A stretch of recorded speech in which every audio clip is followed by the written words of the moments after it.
kita sebagai reviewer tuh nggak pernah bilang bahwa ada one stop shop buat review. Nggak ada, there is no such thing. Membenarkan apa yang jadi keinginanmu, pengen dibenarkan. Foto titik putih jadi permukaan bulan tuh AI nggak? Oh itu enggak, Van. Gue gak tahu.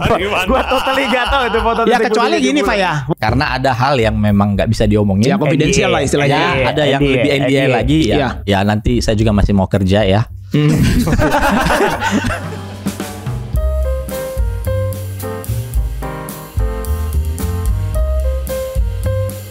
Oke, kembali lagi ke channel Ars. Kalian udah lihat hari ini kita sudah ada di sini berlima. Sementara sebenarnya ini ada Pak Hutri lagi, tapi Pak Hutrinya mungkin lagi posisi ini lagi perjalanan ke sini. Kita nunggu sambil kita shoot aja daripada kita nunggu kelamaan. Jadi di sini kita sudah ada Hani seperti biasa menemani saya di video ini, dan di sini ada, mungkin bisa perkenalan diri langsung. Ivan, juga overclocker hobinya, overclocking lah. Berikutnya. Halo teman-teman, Alfa. Ini harusnya udah kenal semua lah ya. Sudah Masa nggak ada yang kenal ini. Terakhir. Halo semua, saya Benny. Oke, jadi kita di sini kan kemarin kita udah sempat ngobrol-ngobrol sama mereka semuanya di sini. Kita akan bahas beberapa topik. Jadi ini ada beberapa topik yang menarik menurut kita yang harus kita obrolkan karena ini cukup banyak. Sebenarnya ini hal-hal ini ditanyakan bolak-balik di forum, di grup atau dimanapun ya. Jadi ini harusnya jawaban dari beberapa orang yang memang expert di bidangnya ini harusnya cukup memberikan kalian pencerahan dan jawaban atas pertanyaan-pertanyaan kalian. Jadi di sini kita ada beberapa topik. Saya mulai dari topik pertama dulu. Ini yang topik yang paling sering dibahas di grup. PSU tier list, cooling tier list, GPU tier list, nanti ada CPU tier list, dan berbagai macam tier list, mungkin tier list rumah dan lain-lain segalanya. Nah ini saya mau tanya tanggapan dari semua teman-teman yang ada di sini nih. Bentar kok. Gimana? Kok nanya kok. Ya reviewer tier list juga betul. Sama netizen tier list. Betul sekali ya. Ini bagaimana kira-kira tanggapannya ini kalau kita ngomong tier list ini dari siapa nih? Mungkin dari apa dulu mungkin ya? Boleh silakan. Siapa Ben? Gimana? Lu gimana ini? Tier list ini gimana ini? Ini by the way kalau gue tiba-tiba gue lu nggak apa-apa ya. Kalau gue kepanjangan mau dipotong boleh. Ya silakan. Bebas. Langsung tutup mic dulu kok. Bebas, gampang. Tinggal di-cut nanti audionya. Keluar muka gua, tapi nggak ada suara. Gampang. Hajar aja udah. Oke, soal tier list ya. Reviewer power supply dulu. Oh enggak lah, masih jauh lah. Maksudnya gini, boleh sah-sah saja bikin tier list itu, tapi selama itu punya data ya. Satu, data. Kedua, kesannya tier list itu kayak marketing jadinya. Karena satu itu cuma copy paste dari reviewer atau dari luar gitu. Yang kondisinya itu tidak bisa konstan. Maksudnya yang satu nge-reviewnya caranya A, yang satu experience-nya B, C. Dan itu saya rasa kebanyakan yang saya tahu dulu itu cuma masalah experience subjektif tiap orang. Dan karena mungkin orang itu atau media itu punya nama besar, terus itu dijadikan list sama orang. Jadi cuma tinggal di relisting lagi aja. Terus akhirnya dikasih ke publik. Sah, tapi bisa jadi misleading bagi sebagian banyak orang yang tidak paham. Makanya tadi saya bilang itu lebih banyak ke marketing ya. Lebih kesannya itu lebih ke marketing, dan itu bisa dimanfaatkan untuk membuat orang jadi semakin bingung juga sebenarnya. Karena saya tier apa? Iya, kan itu. Ini tier berapa? Terus nanti yang jawab ini listnya loh, tier itu nggak tahu ya itu apa dibayar atau nggak tahu gua. Gue nggak tahu. Ya padahal mungkin ini Pak ya. Gue disclaimer kalau gue nggak tahu ya. Kondisi pengetesan itu kan bisa berbeda-beda ya. Mungkin Pak Benny ngetes atau mungkin di kita pun juga ngetes. Itu pasti akan ada terjadi perbedaan. Jadi mungkin dengan barang yang sama, peralatan sama belum tentu sama, betul ya. Dan itu satu lagi yang kita variabel yang kita nggak bisa duplikasi adalah kondisi kelistrikan di tempat customer kita. Sama kita temperatur. Sama temperatur ruangannya kita selalu dalam kondisi regulated ya. Iya. Kita atur, kita tahu ininya. Lah di mereka nggak punya alat itu, mereka tidak punya power meter, mereka nggak tahu output tegangannya berapa. Bahkan mungkin jalan 150 volt nggak ada mereka tahu. ya itu dia. Terus paling aneh lagi ya, kalau kita lihat itu di tier list ini menjadi pakem buat semua orang, jadi kitab suci buat semua orang, which is ini sebenarnya nggak baik buat pengetahuan customer sendiri. Dan kita berhadapan dengan orang-orang yang sudah dimasuki racun kayak begini, itu ngeluarin racunnya setengah mati. Karena saat mereka sudah percaya sebuah informasi di mana mereka berasumsi informasi tersebut kredibel, mereka akan sulit sekali percaya sebuah informasi lain yang di luar informasi yang tadi. Gitu. Itu dia. saat mereka datang sama kita dengan gelas setengah isi atau dengan gelas dengan penuh sirup lagi. setengah isi, bersihinnya susah gitu. Anyway, mungkin kalau seandainya boleh ngasih tanggapan buat tier list, mungkin mohon maaf masih sejujurnya masih sangat pengen belajar review power supply ke Om Ben juga ke Ko Indra juga, cuman ini bicara tier list secara apa ya? Secara In general Umum lah. lah, kita ngomong semua lah ya, bermacam-macam tier list ya. Power supply, walaupun kelihatannya yang paling sering jadi bukan korban ya, yang paling sering jadi ini tier list power supply. Power supply betul. Gua sangat bersyukur sekali GPU sama CPU belum, semoga jangan. Duh, kemarin kan Sudah ada. dulu kan sempat GPU udah ada yang bikin Sesi kemarin kayaknya udah ada. Mer. GPU kan ada di satu channel tuh. sudah ada dulu sempat sampai keluar kan nangis. GPU tier list Lupa kalau akhirnya. itu. Tapi Yang buat klarifikasi minta maaf. Svena Isang gitu. Kayaknya gue lupa. Oke. Ini kita bicara tier list secara general. Di satu sisi, oke, mari kita lihat di mana tier list secara general ini berarti berusaha untuk memberikan informasi yang mudah kan? Karena Betul. mari kita beranggapan konsumer itu awam, mereka cuman pengen tahu hal yang hitam putih.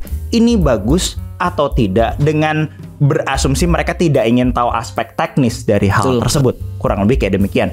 Sehingga terjadilah tier list, di mana tier list ini ceritanya dibuat untuk memudahkan orang-orang itu mendapat informasi.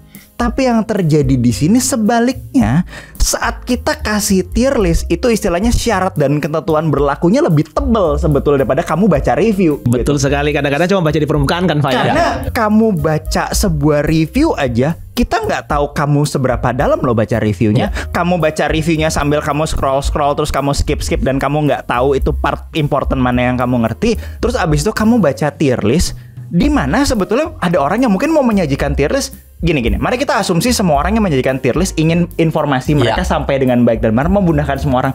Niatnya bagus. Tapi saat niat ini disampaikan di sebuah di sebuah metode, di mana metode ini punya banyak sekali variabel di belakang-belakangnya, tier listnya jadi tidak berfaedah. Karena untuk memahami sebuah tier list lebih mudah harus dibaca dulu itu reviewnya. Jadi daripada kamu memahami tier list, kenapa kamu nggak baca reviewnya aja sekalian gitu? Males kah? Harusnya cuma jadi guide lah untuk betul baca reviewnya. Gimana sih ini bisa jadi kelas A, kelas B, kelas C, kelas super, kualitas paling super super apa gitu misalnya. Kualitas sultan. Ya kalau nggak salah sebenarnya kan tier list ini kayak ini contoh kita ngomong dari power supply ya. Sebenarnya kan kalau apa yang saya lihat dari kemarin, sempat saya ngobrol sama Hani juga, saya baca informasi yang ada itu jadi istilah gini, berbagai informasi dari berbagai website ini dikumpulin jadi satu, dikurasi, mana yang sesuai dengan standar yang saya bikin itu berarti masuk di tier A. Mana yang sesuai dengan standar yang saya bikin itu masuk di tier B. Pertanyaannya, kalau reviewer itu tidak ngetes itu dan memang menurut dia tidak perlu ngetes itu, akan masuk ke tier mana ke barang itu? Karena tesnya tidak ada. Betul jawabannya. Gimana tuh? Abu-abu nggak ada tanya. Nah, betul kan? Jadi ada beberapa barang menurut saya juga sebenarnya itu istilahnya gini. Saya coba scroll, saya coba cari informasinya, barang itu bahkan tidak ada di situ gitu loh. Nah, apakah kalau barang yang tidak ada di situ berarti itu barang itu bakal jadi barang sampah? Ya. Karena tidak tertulis, itu kan jadi pertanyaan besar juga. Dan tier list itu kan rata-rata dari region non Asia ya. Terutama Eropa dan Amerika, betul. Dan di sana tegangannya itu kan 115 volt. 115, 110. Nah, itu tegangan standarnya mereka. Itu totally berbeda. Bahkan di standarisasi 80 plus aja, itu 80 plus ada yang 150 only, ada yang itu harus dibaca lagi betul. Untuk mencapai bisa kasih 80 plus bronze full range itu dia harus capai sesuatu loh. Itu hal yang paling simple. Terus datang dengan kondisi yang totally berbeda itu, terus kita bawa ke Indonesia, itu pasti bagus. Pertanyaannya itu siapa yang bertanggung jawab dengan tier list itu tadi? Iya. Kemudian dia, karena orang-orang gini ya, balik ke tadi lagi, orang yang ngasih tier list itu mau berasumsi dia memberikan sesuatu yang informatif. Tapi untuk baca tier list aja mungkin kita perlu bikin manual book cara membaca tier list kali ya. Betul sekali, karena dia harus ngerti kan apa yang ada di belakang situ. Kalau misalnya tesnya itu nggak ada, kenapa dia nggak ngetes? Apakah memang tidak ada fitur itu?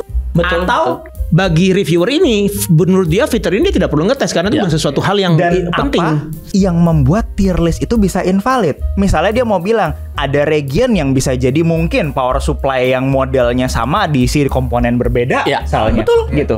Jadi sudah kayak gitu. Nah, jadi ya seperti gue bilang tadi, jadi saat tier list ini digunakan untuk menyederhanakan informasi kompleks, tapi yang tercapai adalah untuk memahami tier list ini kamu mungkin butuh pengetahuan lebih banyak daripada kamu baca reviewnya sih itu. Betul sekali. Sebetulnya Apa tuh?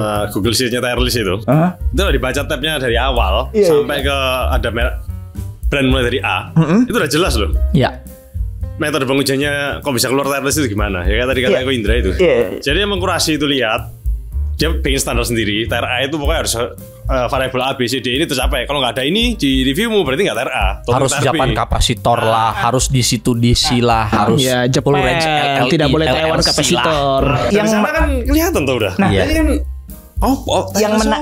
yang menarik di sini, ini dulu pertama kali banget aku baca power supply tier list. Oh lupa itu berapa ya, 2000 berapa waktu itu, udah lama banget, lebih dari 5 tahun yang lalu.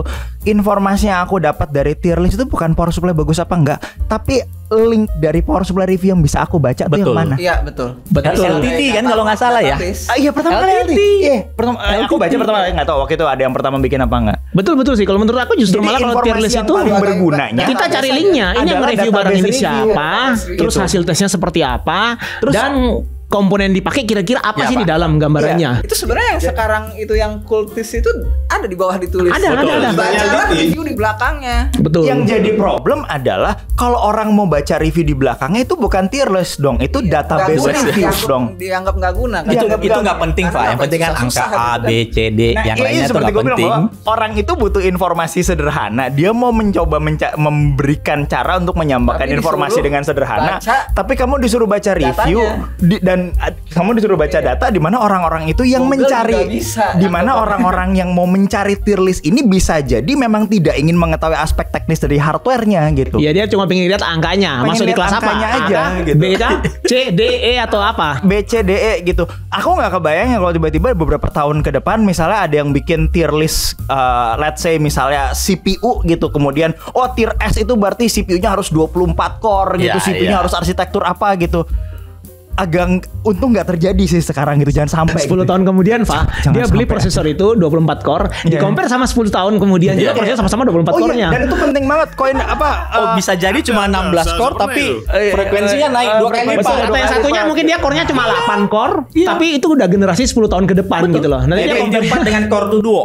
Jadi kita mau bilang bahwa tier list itu berguna, in konsep berguna, tapi dia berguna buat orang-orang yang tahu cara baca tier list. Ya, betul.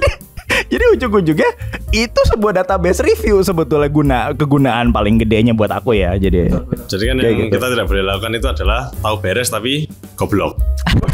kayak ikutan.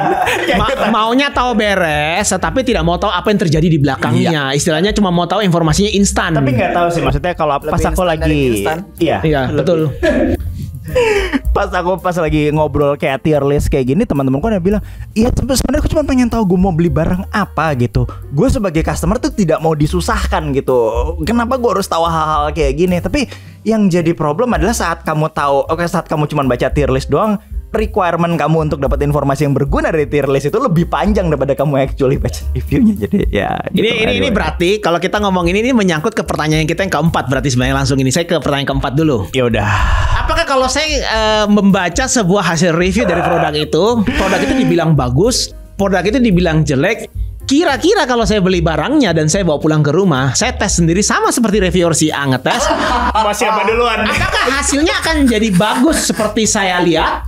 Atau akan jadi jelek seperti yang saya lihat? Kira-kira menurut para expert reviewer yang ada di sini nih gimana menurut kalian ini? Kalau ini, Teman-teman mari doakan saya untuk bisa jadi voice of reason di sini karena sebetulnya Iya, sebetulnya iya. pengen Kita minta pengen perwakilan ngisi. suara dari Alfa dulu karena ini kan Alfa reviewer yang paling diakui Nggak gitu, istilahnya nggak di gitu, Indonesia. nggak Reviewer A kan? Enggak gitu. Ya, Review. tier A, dia tier A. Kita mah tier F. Ya, kita kan tier B, C, D, E, X.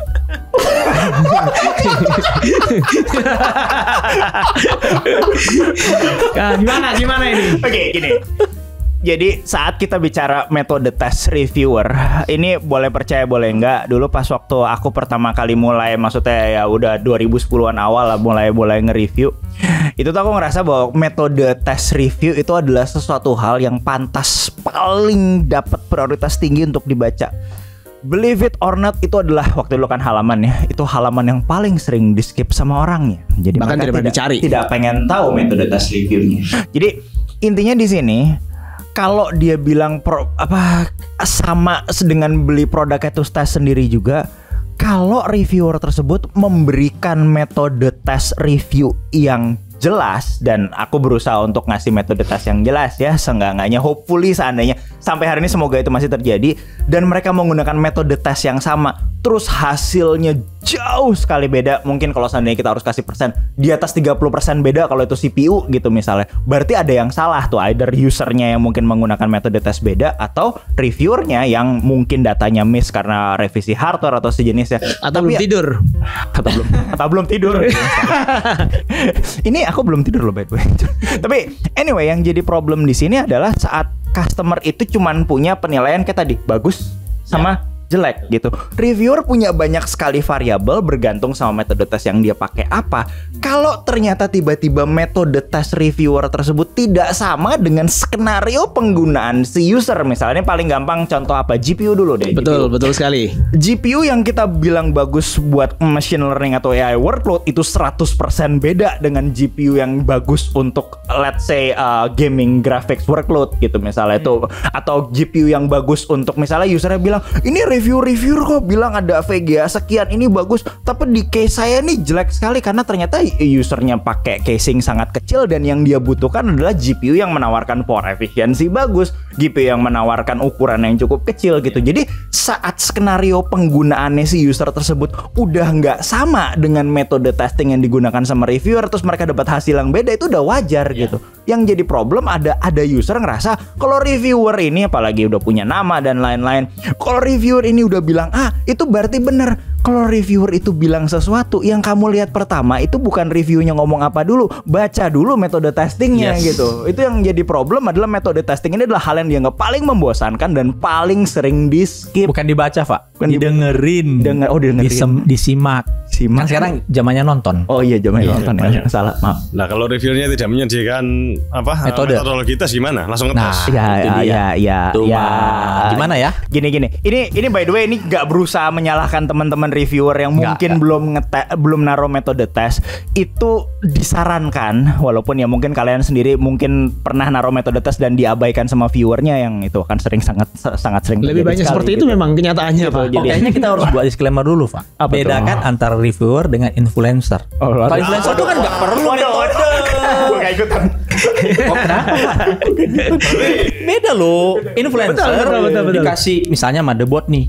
Iya. Bagus nih warnanya begini. Wah, itu semua Oke, udah bagus gitu loh. Berarti metode testing dia adalah mencari motherboard yang paling appeal sama dia gitu dari segi saya butuh sebuah build harus putih semua. Harus putih semua. Jadi motherboard yang putih itu bagus. Betul. Walaupun ya semua itu adalah masalah chipset. Salah.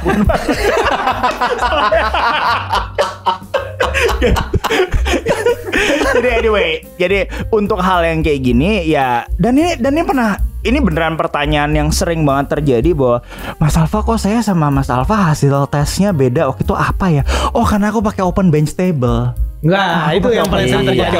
Itu juga banyak loh yang komplain ke kita. Bener. Kenapa kok Ars ini ngetesnya pakai Open Bench Table? Ngetesnya di casing dong. apa? Kalau saya pribadi, saya masih pertanyaan, casing yang mana menurut kamu harus jadi standar tesnya kita? Ada puluhan ribu model casing. Ada puluhan ribu model casing di luar sana. Nanti saya pakai casing A, merek A, tipe A. Kamu ngomong lagi, loh Mas jangan pakai itu dong Mas, harganya saya nggak cocok. Nah terus siapa yang benar gitu? Terus sudah pakai casing, ngapain gitu? Cobanya jangan AC dong. Iya. Oh persis dia benar. Saya ruangan nggak pakai AC. 30 derajat Celcius. Nggak salah. Iya. Kita jadi kurus dong kalau kayak gitu, sauna free. Nah kira-kira kalau kita ngomong sekarang di sini kan kita ngomong ini kita ngomong rata-rata semuanya kita nge-review produk ya kan? Ya. Berarti kita harus gimana dong kira-kira enaknya? I don't care sih. Jadi gini. Kalau ya, gue agree. Gue ngerasa gue punya metode review sendiri, aku punya metode review sendiri. Dan metode review ini, nggak cuma diikutin banyak orang, tapi ada alasan dibalik metode tes review tersebut. Seandainya misalnya skenario penggunaan si user tersebut segitu jauhnya berbeda dari reviewer itu, ada sebuah hal baru yang bisa disarankan ke user tersebut. Cari reviewer yang mungkin skenario penggunaannya mirip sama penggunaannya dia. Nah itu mungkin lebih masuk akal ya. Yang ketemu problemnya adalah banyak orang yang ngerasa saya mau nonton satu review aja karena waktu saya berharga gitu. Nggak salah sebetulnya. Yang jadi problem, kita sebagai reviewer tuh nggak pernah bilang bahwa ada one stop shop buat review. Nggak ada, there is no such thing. kamu kalau baca review, aku misalnya waktu itu nggak ngerti waktu itu harus belajar Apple kan, karena waktu itu ada yang nawarin review, aku lupa Mac Studio kayak yang mana gitu. Ya, jadi akhirnya aku harus beli M1 dulu kan untuk tahu arsitekturnya kayak Nanti gimana. di bip ya. Apple sama M1 yang di bip. Waduh. Kenapa? Terus, itu beli apa itu? Tapi jadi sebelum beli itu M1 itu aku baca ada kali 20 review. Terus aku cerita sama temanku, wah gila ya aku baca sampai 20 review M1. Mereka ngomong, lu kurang kerjaan apa ya baca 20 review? Itu suatu hal yang aneh ya baca 20 review untuk sebuah produk, karena gua kan mengeluarkan uang yang nggak sedikit untuk beli itu produk ya, terus buat aku waktu itu ya. Jadi tapi ini juga sebenarnya jadi masalah besar juga loh Pak. Iya, Ada beberapa orang di mana dia membaca review banyak sekali, akhirnya berakhir dengan bingung. Ya. oh iya, oke. Karena si A ngomong ini, si B ngomong ini, akhirnya dia nggak bisa ngambil kesimpulan. Dia Itu jadi terjadi malah sih. bingung. Jadi Itu sebenarnya terjadi kembali lagi sih. ke mungkin aku ngomong ke pribadinya yang ngelihat hasil review ini ya, gimana juga mengartikan hasil dari review mungkin ya kayaknya. Karena dan misalnya kita bicara di ranah, ya udah kita bicara balik ke komponen gitu ya. Kita harus agree bahwa kayaknya kita mungkin agree bahwa komponen itu nggak makin mudah, komponen itu makin kompleks teknologi, dan menyampaikan teknologi kompleks ini di ranah di mana informasi itu dimakan dalam video 1 menit, mungkin jangan-jangan kayak video TikTok berapa menit Short. sih aku lupa. Merakit video dalam 30 detik. Iya. Merakit PC dalam 30 detik. menjelaskan 30 sesuatu hal detik. dalam 60 detik. Iya, dan itu informasi yang lost di sana tuh luar Gede banget. biasa gede sekali gitu. Dan yang jadi masalah adalah orang bilang gua nggak pengen tahu sama produknya, gue pengen tahu ini gue harus beli A apa B gitu. Aku nggak ngerasa punya cara yang bisa bertanggung jawab untuk bilang sama orang ini mana yang mesti kamu beli selain dia cari review yang banyak gitu. Nggak ada cara lain gitu. Walaupun mereka bilang saya nggak mau buang waktu buat kerjaan review, ya udah fine kalau misalkan cuma mau baca 1 sama 2. Cuman kalau misalnya ada yang salah, itu yang salah adalah pola pikirnya orang yang menganggap saya bisa baca 1 dan 2 review dan dapatkan kesimpulan yang definitif untuk skenario penggunaan saya, yang mungkin beda dengan cara tes reviewernya. Balik lagi ke topik yang tadi. Iya, betul. Kalau menurut Pak Benny gimana mungkin, atau Ivan Dulu aja. Ivan banyak diem. menurut kau gimana nih Ivan? Kalau kita ngomong bagus jelek ini. Bagus jelek itu ya tadi benar, kalau mau gampang cari review yang kebutuhan kita gitu. Misalnya 3D yang menyenangkan hatimu. 3D render Membenarkan apa yang jadi keinginanmu, ingin dibenarkan. Atau jangan-jangan mungkin orang tersebut bukan Misalnya, bingung. orang ini die hard Adobe Creative Suite. Iya. Ya carilah Puget System. Ya. Benchmark Kan ada- gitu. Ya langsung melihatkan Ada angka list- tesnya ada dia, listnya. betul Iya, sekali. Itu lebih gampang malah. Atau Ya. apalagi mainannya Linux. Ya, Yang ada Poronix. Poronix. Ya, betul. Iya, serem, man. Ya gitulah. Imba. Berarti begini, berarti kan Kalau mau cepet ya. Ya intinya berarti mencari apa Nggak scroll satu. yang sesuai dengan kebutuhannya kamu pakai. Dari situ baru kamu bisa mengambil kesimpulan apakah barang itu cocok apa enggak. Dan kalau kita bilang bagus dan jelek sebuah produk yang direview oleh reviewer, dibilang apakah hasilnya akan sama apa enggak, Bisa beda. banyak faktor berpengaruh Banyak di situ. banget, karena metode pengujian tersebut menentukan barang tersebut bagus atau enggak gitu. Anggaplah barang Metodologi pengujian itu disampaikan supaya kamu kalau mau ngulang pengujian ini, Ya, ini. hasilnya sama that's loh. exactly the point itu. exactly the point. Itu baru kejadian kemarin sebelum berangkat ke sini. Hmm. Jadi ada sebuah review di channel yang saya biasa ini, itu ada review tentang SSD nih. Dia komplain, dia udah beli dan itu tidak sama Nih, gua tahu setengahnya dari Gua tahu nih. dari SSD yang saya udah review Ya sendiri. umurnya tidak Terus sesuai. saya tanya dong, pakai apa? Jawabannya apa coba? Pakai laptop. Sedangkan video saya jelas itu pakai PC. Dan ternyata ya itu cuma half speednya, jadi PCI-nya cuma Kali jalan dua. by Kali 2. Oh iya, kali 2 ya. Karena laptopnya yang nggak sanggup memanfaatkan Iya, nggak punya kemampuan konfigurasi yang SSD-nya. sama Nah, gitu. tapi betul ini banyak sekali yang seperti itu memang. Iya. Jadi nganggapnya tanpa itu tadi metodologi itu tidak pernah disimak. Cara mengujinya di mana? Apakah dekat kompor gas misalnya? Oke, berarti atau di luar? Berarti gitu. ini sebuah PR bagi gua harus bikin sebuah video bagaimana cara membaca review, atau betul. cara menonton review. Tapi salah satu Itu faktor gue yang yang mempengaruhi. Mungkin salah satu faktor lain juga ini ya. Kalau menurut saya loh ya, dari yang apa yang terjadi selama ini juga bisa jadi juga itu komponen produknya sudah berubah. ketika orang itu beli batch berikutnya. Bisa juga. Bisa juga. Damaging banget. Ya. Banyak Dan itu banyak terjadi biasanya kalau menurut saya mungkin di SSD kayaknya. Ya karena dia kan betul, udah mulai banyak pakai yang kayak kalimat gitu ya? Cukup banyak controller berubah. Iya, kontrol berubah dan IC bisa berubah sewaktu-waktu. Betul. Di beberapa Betul. produk lain juga ada, saya ketemu kayak power supply itu ada beberapa yang istilahnya mungkin di Eropa dengan di Asia komponennya berbeda. Itu ada Karena berbeda. yang di Eropa kan mereka butuh 110 kan. Menyesuaikan Iya, mungkin dengan kondisi di sana karena Iya. di sana mungkin temperatur dingin, mungkin Iya. kelembapannya tinggi atau apa kan. Sedangkan Kalau di kita power supply itu paling banyak itu masalah komponen itu tahu-tahu shortage. Sedangkan mereka harus produksi. Oh, Ya, diganti oke. dengan Sesuai sesuai sama. produksi jalan terus diganti dengan yang sejenis, tapi Iya. belum tentu sama kan? Ya, Iya, paling contoh lah kita ngomongnya Japan Caps kalau kita ngomong power supply. Japan sebelah Japan mana? Cap itu kapasitor guys. aduh. Ini yang kita pernah bahas Pak Benny ya kayaknya ya. Ini yang mana dulu Japan Caps-nya? Japan Sakami. Caps itu pabriknya juga ada di Kerawang sana loh. Betul sekali. Ini kalau kalian belum tahu ya, saya sempat ngobrol sama Pak Benny. Kalau kita ngomong Japan Caps ini, kamu mana tahu loh? Bentuknya kelihatannya Japan Caps. Tapi setelah kamu beli ternyata bikinan Indonesia loh. Kamu Iya. juga bingung loh. Kalau kamu belum tahu kan ada beberapa pabrikan Japan Caps itu di Indonesia. Betul sekali. Ya, memang mungkin standarnya dia Japan Caps, tapi kan kita juga sekarang juga nggak bisa tahu juga kalau power supply itu misalnya dia klaimnya Japan Caps, tapi ternyata Ya, Taiwan Caps, Indonesia Caps dengan tulisan harus dibongkar. Jepang ya kan? harus dibongkar berarti void warranty. Ya. Terus dari mana justifikasi waktu bahwa itu adalah valid benar klaimnya atau tidak? Kan susah juga Ya gitu. kecuali kalau memang dia benar-benar ini ya ekstrim ya, Iya. beli power supply. Tapi yang harus kita bongkar, akui, lihat isinya. marketing itu jago sekali. Gila, Soal yang itu. kayak begitu tuh jago horor sekali Ya. itu buat Berarti kan begini. speak-speaknya sih luar biasa. Kalau Japan Caps dari Indonesia, berarti kalian nggak bisa ke sana kalau kamu mengagung-agungkan reviewer luar dong. Perintilannya dari Indonesia, anggrek, gak masuk akal. Mungkin banyak yang nggak tahu loh Han, kalau fan itu. Itu pertama. Lanjutannya kan kedua, berarti kalau kamu lihat review, yang kita harus lihat dulu review A, B, C, D, mana yang baik, mana yang benar. Berarti kita harus melihat kredibilitas reviewernya. End of story toh. Dan itu lebih sulit lagi, itu akan bikin sebuah masalah lagi di mana mereka akan bilang begitu reviewer itu sudah let's say dianggap kredibel walaupun kita nggak tahu matriksnya apa ya untuk dia dibilang anggap kredibel, katakanlah jumlah subscriber atau jumlah engagement atau apalah itu.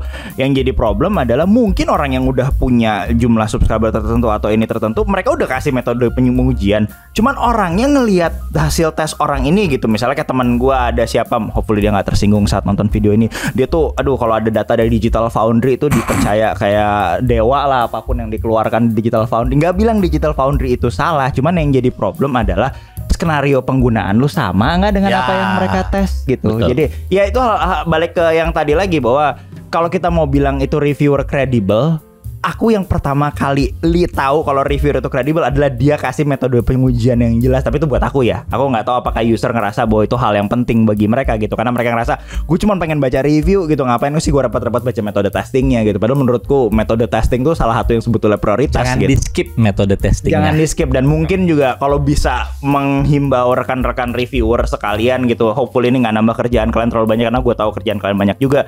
Kalian bisa ngasih metode testing yang sedikit lebih detail, atau mungkin di deskripsi gitu kalau seandainya nggak mau ditaruh di videonya karena ntar nggak kepanjangan.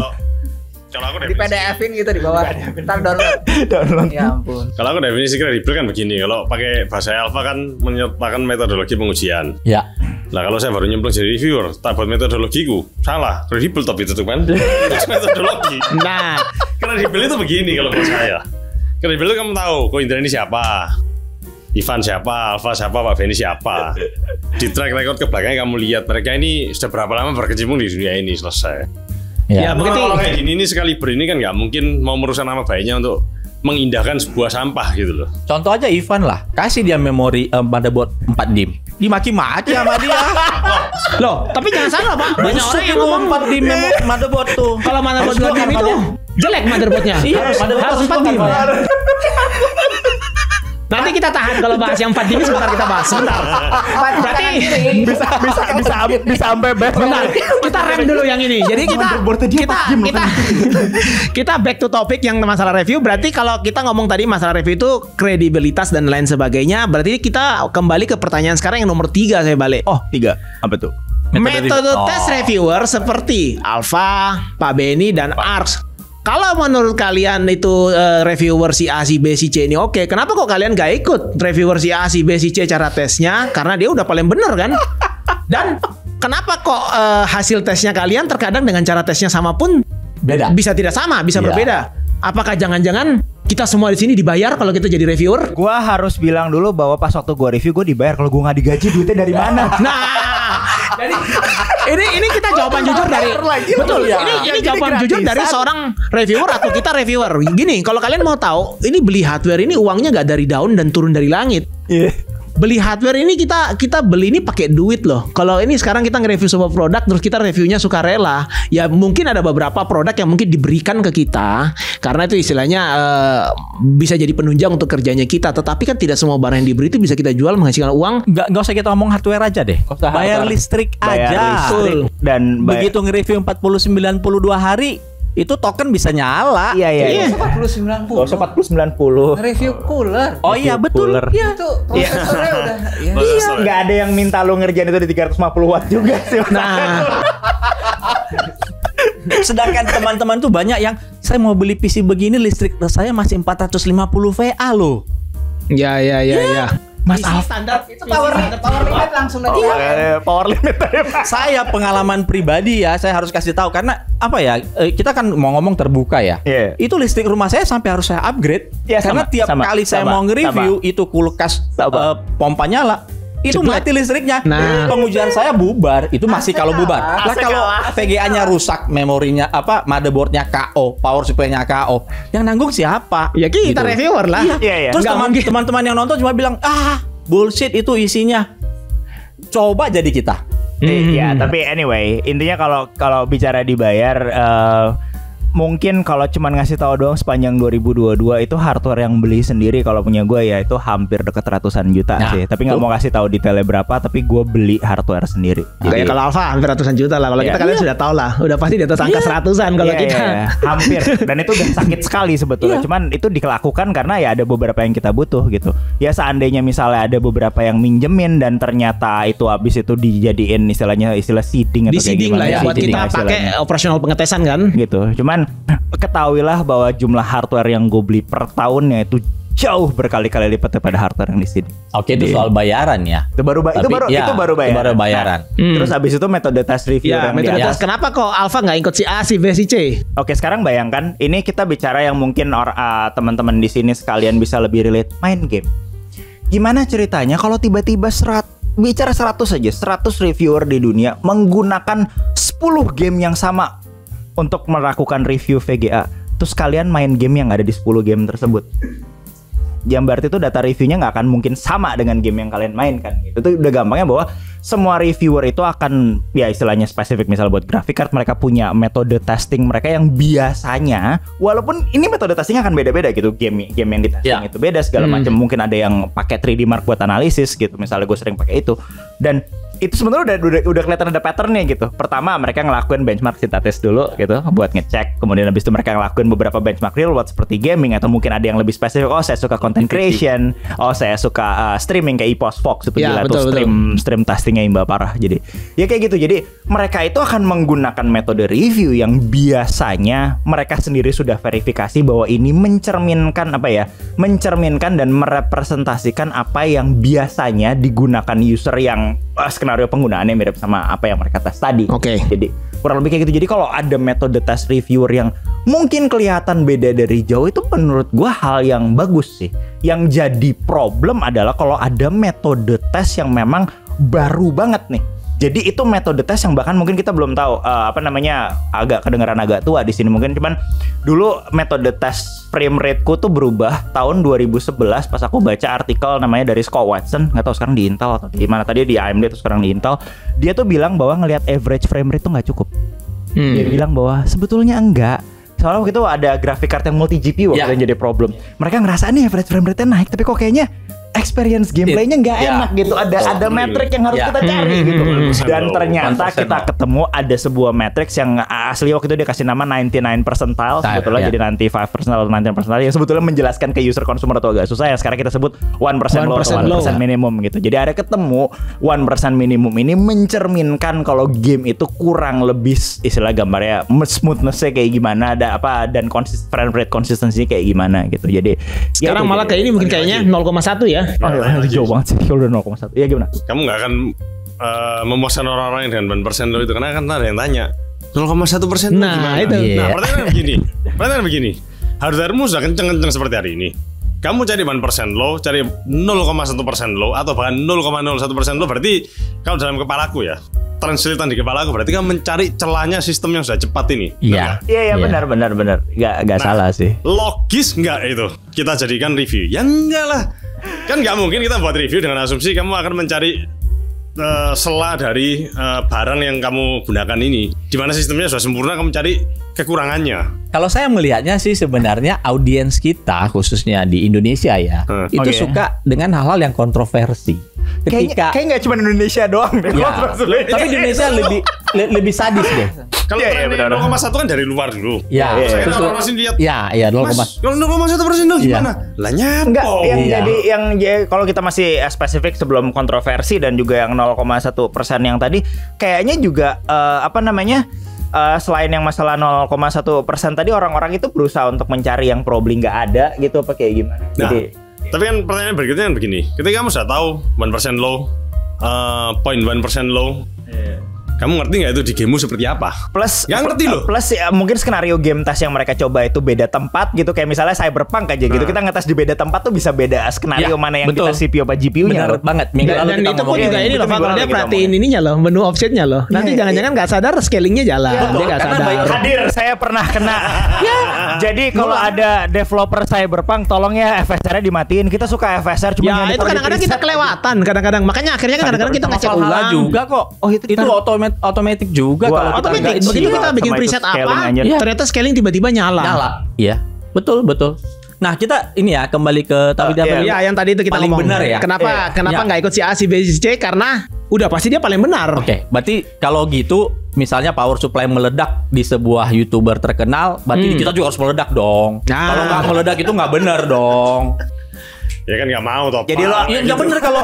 Tapi kalau kenyataannya memang nggak meledak terus mau bagaimana? Nah, apakah kita harus memaksa produk Memaksa itu sampai meledak? harus rusak dalam pengetesannya Iya. kita baru itu merepresentasikan istilahnya hasil real dari Iya. sebuah pengetesan atau gimana Terus enaknya ini kalau kita kira-kira? ngomong motherboard itu bisa 1 bulan 3-4 BIOS keluar. Itu hasilnya bisa berbeda. Betul. Iya, betul. Saat ini saya pribadi masih holding nge-review Ryzen 7000 series karena isu yang kemarin itu. Nah, nanti itu isu kita Karena bahas. nggak tahu. Nanti kita bahas isu itu. Kalau dibahas aja. Kadang gini juga hasilnya udah sama, datanya udah sama, hanya reviewer si A, si B, si C ini ngambil kesimpulan dengan Berbeda. Kata-kata berbeda. sudut pandang Iya, berbeda. Penyampaian berbeda, kata-kata berbeda. Oke. Audiensnya bingung. Gua mau curhat. Gimana Gua mau ini? curhat kalau kayak gitu. Itu tadi bicara metode tes kan. Ditanya lagi, Gua ditanya agree lagi. bahwa bisa jadi metode tesnya udah sama, hasilnya serupa ya, mirip lah ya gitu. Within 3% lah kalau kita bilang, within 3%, within 5% variance lah. Tapi yang satu reviewernya bilang itu prosesornya sampah dibanting-banting misalnya. Pakai kutang. Gak gitu. Beda, Pak. Gak gitu. Beda. Lain kalau itu, Pak. Oke. Itu bantingnya monitor, Pak. Oh iya, oke. Gue gak ikut gue. Disclaimer gue gak ikut. Loh ya, no problem dengan itu kalau memang itu ekspektasinya dia, why not gitu kan? Iya. Cuman abis itu ada reviewer satu lagi yang menyampaikan data yang sama persis.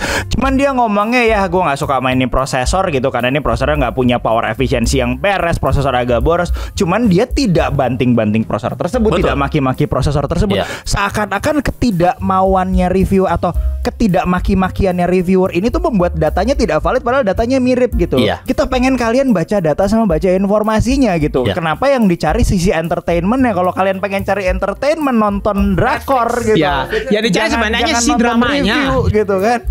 Jadi kan kayak gitu. Itu yang jadi. Tapi anyway, kalau kita bicara metode tes, gue berharap banyak metode tes yang hopefully misalnya itu ada banyak dari beberapa reviewer untuk kita bisa compare hasil gitu.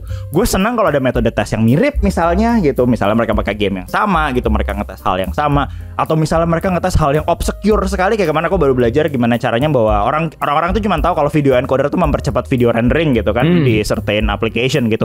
Ternyata output dari itu encoder bisa kita hitung loh. Ternyata ada beberapa encoder dari beberapa VGA, ya nggak usah sebut merek lah. Tapi anyway, cuma 3 tok sekarang. cuma 3. Bahwa ternyata encoder tersebut RGB Ya nanti mereka tinggal nebak lah yang mana lah. jadi tinggal ada beberapa VG yang ternyata encodernya lumayan cepet, tapi ternyata kualitasnya nggak segitunya beres. Ada metode testingnya, walaupun metode testingnya menjelimet setengah mampus gitu. Ada metode testing. Merah ini berarti. Yang pertama gue biru, yang kedua gue merah. To be fair yang gue bandingin Polaris, tapi ketahuan kalau Polaris gue ngobrol. nanti ditit. Anyway, jadi kalau kita bicara metode tes reviewer tuh ada banyak. Gue sebetulnya suka banyak metode tes karena gue jadi bisa bandingin dan mungkin bisa lebih belajar lagi untuk explore itu hardware di certain things gitu. Cuman ya gue cukup ngerti kalau dari sisi user mungkin mereka nggak pengen metode testing ini segitunya beda. Karena mereka jadi nggak tahu mana yang mesti mereka percaya sih. Mungkin itu ya, poinnya. Sebenarnya padahal menarik ya kalau kita ngomong metode tes itu ada macam-macam. Iya. Jadi paling nggak kita justru malah bisa exploring sebuah produk lebih lanjut dan lebih jauh lah istilahnya. Kurang lebih seperti itu ya. Apalagi kalau metode tes itu misalnya baru banget tapi ternyata itu end up to be useful, kayak 1% low tadi. Walaupun itu bisa jadi nggak useful di beberapa perbandingan ya. Misalnya 1% low itu bisa lebih berguna untuk perbandingan prosesor gitu. Misalnya di kondisi CPU bound daripada di kondisi GPU bound gitu. Karena biasanya di kondisi GPU bound ya biasanya kita ketemu 1% low-nya tuh di sekian percentage, sedangkan kalau CPU bound tuh bisa jauh banget sama average-nya gitu misalnya. Jadi kayak gitu. Jadi matrix kayak gitu, matrix yang diukur di metode tes pengujian power reviewer ini ya sebetulnya tuh data yang bisa berguna sih, walaupun ya butuh orang lain buat verify data tersebut verify metode tersebut apakah itu applicable di real life.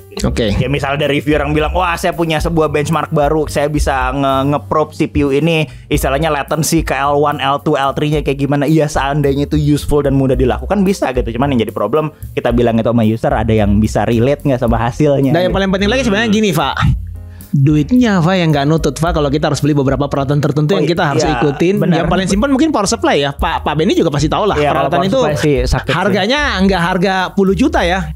Udah mau ratusan juta harganya kalau kita memang benar-benar mau ikut yang profesional ya, yang istilahnya yang benar-benar sesuai dengan sertifikasi. Tapi apakah dengan kita membeli peralatan semahal itu, kalian yang nonton juga bakal ngerti hasil tesnya kita? Betul sekali itu yang terjadi. 100 orang belum tentu ada. Jadinya kita ngelus dada Pak. Udah keluar uang sekian banyaknya, kita udah tes berjam-jam berhari-hari. Terus habis itu terakhir kita udah keluarin data. Ini yang paling sering. Tadi kan saya sempat ngobrol ya. Pertanyaan apa? Kesimpulannya ya gimana enaknya? Mana yang paling bagus? Padahal kita udah jelasin loh. Kan, mereka tuh pengen informasi, banyak yang pengen informasi hitam sama putih. Kita mau bilang nih di antara hitam sama putih ini banyak abu-abunya. Kita mau tunjukin sama kamu abu-abu mana yang paling cocok sama kamu. Cuman kamu nggak mau lihat itu abu-abu, kamu lihat hitam sama putih. Ya. Betul sekali. Supaya ada drama lanjutannya Pak. Kalau kamu tahu abu-abunya nggak ada drama besoknya. Ya berarti intinya kesimpulannya berarti kalau kita ngomong kenapa nggak ikut si A, si B, si C, karena masing-masing sudah punya metode tesnya mereka masing-masing. Ada hal yang kita believe. Betul. Ada hal yang kita believe. Mungkin ada yang cocok dengan kamu, ada yang tidak cocok dengan kamu. Ya itu istilahnya dari pendapat kamu sendiri masing-masing ya. Dan yang paling penting lagi kalau ditanya kenapa kok hasil tesnya sama mungkin hasilnya tesnya tidak sama, tetapi pendapatnya juga bisa berbeda.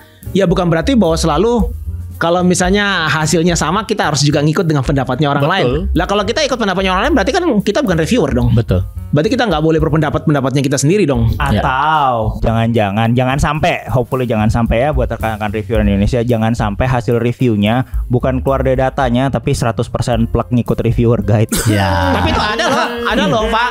Yang aku pernah nemu itu istilahnya B-roll tesnya tuh dari orang lain loh, tapi diklaim sebagai hasil tes sendiri loh. Ada lah. Nanti kita share di mana. Kalau ini nanti bahaya kalau kita share di sini. Nanti akan jadi booming. Kurang lebih kayak begitu. Jadi ya seperti tadi yang kita udah bahas bahwa kita berharap mereka baca metode tes review gitu ya. Jadi itu sebuah manual istilahnya untuk tahu kenapa hasil tesnya beda. Ngerti dulu kamu ngerti dulu hasil bagaimana caranya kita ngetes dan hasilnya keluar seperti itu bagaimana dan pendapatnya kita secara jelas itu bagaimana. Jadi jangan hanya diambil separuh-separuh seperti pembuat hoax. Ya. Oke. Lebih murmur hidup ya. Metodologi kita nggak cocok dengan apa yang kamu inginkan, sudah nggak usah ditonton. Ya kalau memang kamu rasa tidak cocok dengan situasi kamu pakai ya sudah skip berarti cari reviewer lain yang mungkin cocok. Cooler dia adalah pengguna mini ITX yang nggak guna itu di open bench table, hasil tes kita akan segitunya jauh beda. Tidak akan sama, betul. Nggak mungkin sama gitu.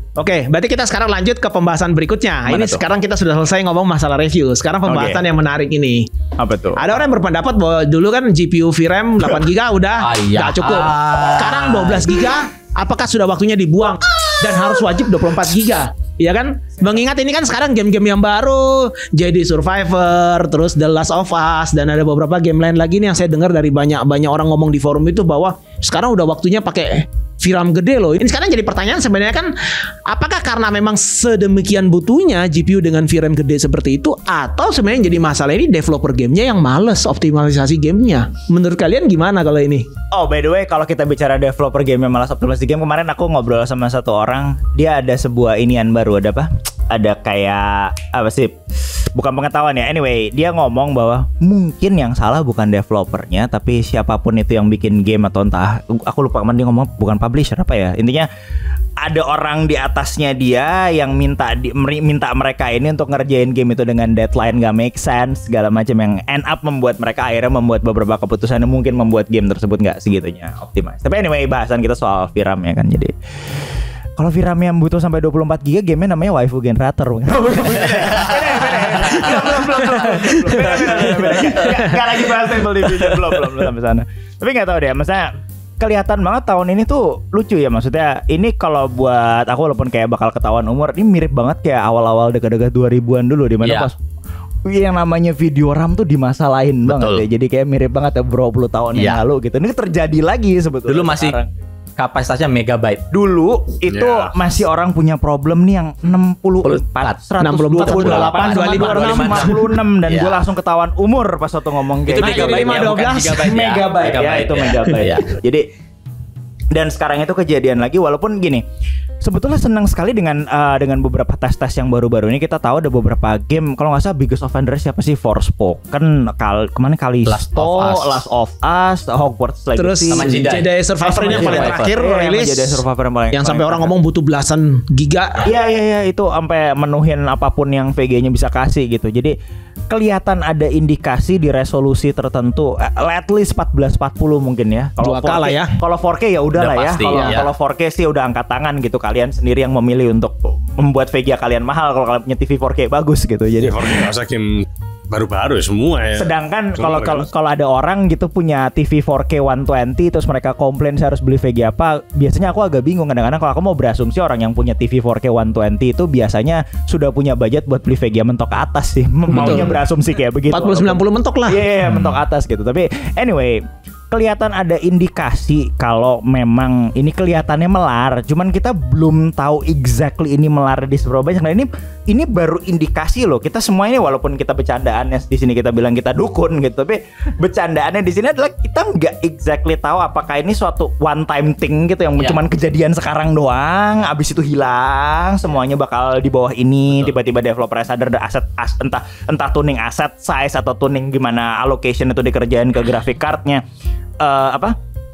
Kita baru lihat sekarang, kita nggak tahu nanti seberapa apa yang terjadi dalam 6 bulan ke depan, apa yang terjadi dalam 9 bulan ke depan. Kita aware bahwa ini jadi suatu poin yang mungkin dikhawatirkan, tapi kita nggak exactly bisa bilang bahwa wah kalau 12 giga tuh berarti obsolete gitu. Walaupun kayak konsensusnya 8 itu batas bawah buat 1080p kayaknya sekarang ya. Jadi kalau saya ya satu pertama sekali, apakah yang mengeluarkan atau yang mengatakan mengklaim itu dibayar nggak sama? Ya banyak juga loh orang berpendapat. Boleh dong saya bilang begitu dong. Bisa aja suruh bayar. Kita kan biasa. Nah, iya. Biasa kita. Kedua, saya bermain Forspoken ya, Pak ya. Iya. Grafiknya nggak segitu-gitu banget gitu loh.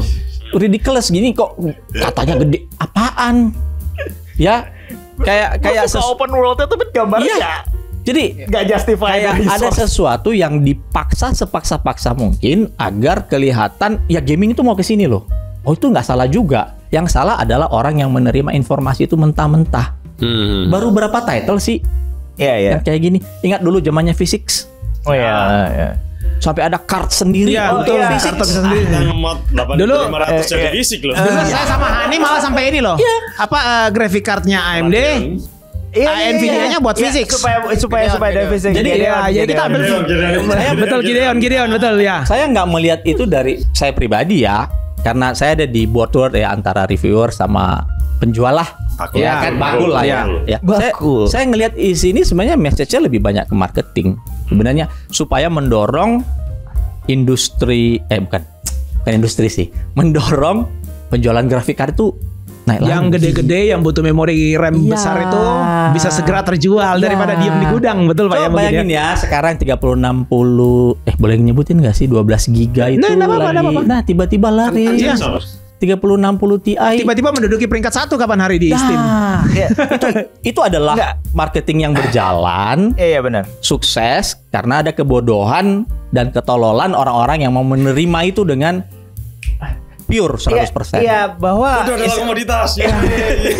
bahwa istilahnya gini loh, kita tahu konsumer itu mungkin kita nggak expect mereka untuk mengerti semuanya, cuman kita mau berharap ya, kita mau berharap kalau ada informasi itu informasinya dicerna dulu mereka ngomong apa gitu. Balik ke tadi hitam putih yang tadi gitu, nggak cuman berarti misalnya ada Abis orang ini kita di WA kayaknya, Pak. Iya. Kayaknya ada nanti yang WA kita abis Habis ini. ini masih lama. Masih lama, masih lama. Setelah videonya tayang, Jadi ada Jadi kalian udah siap jawabannya apa nanti?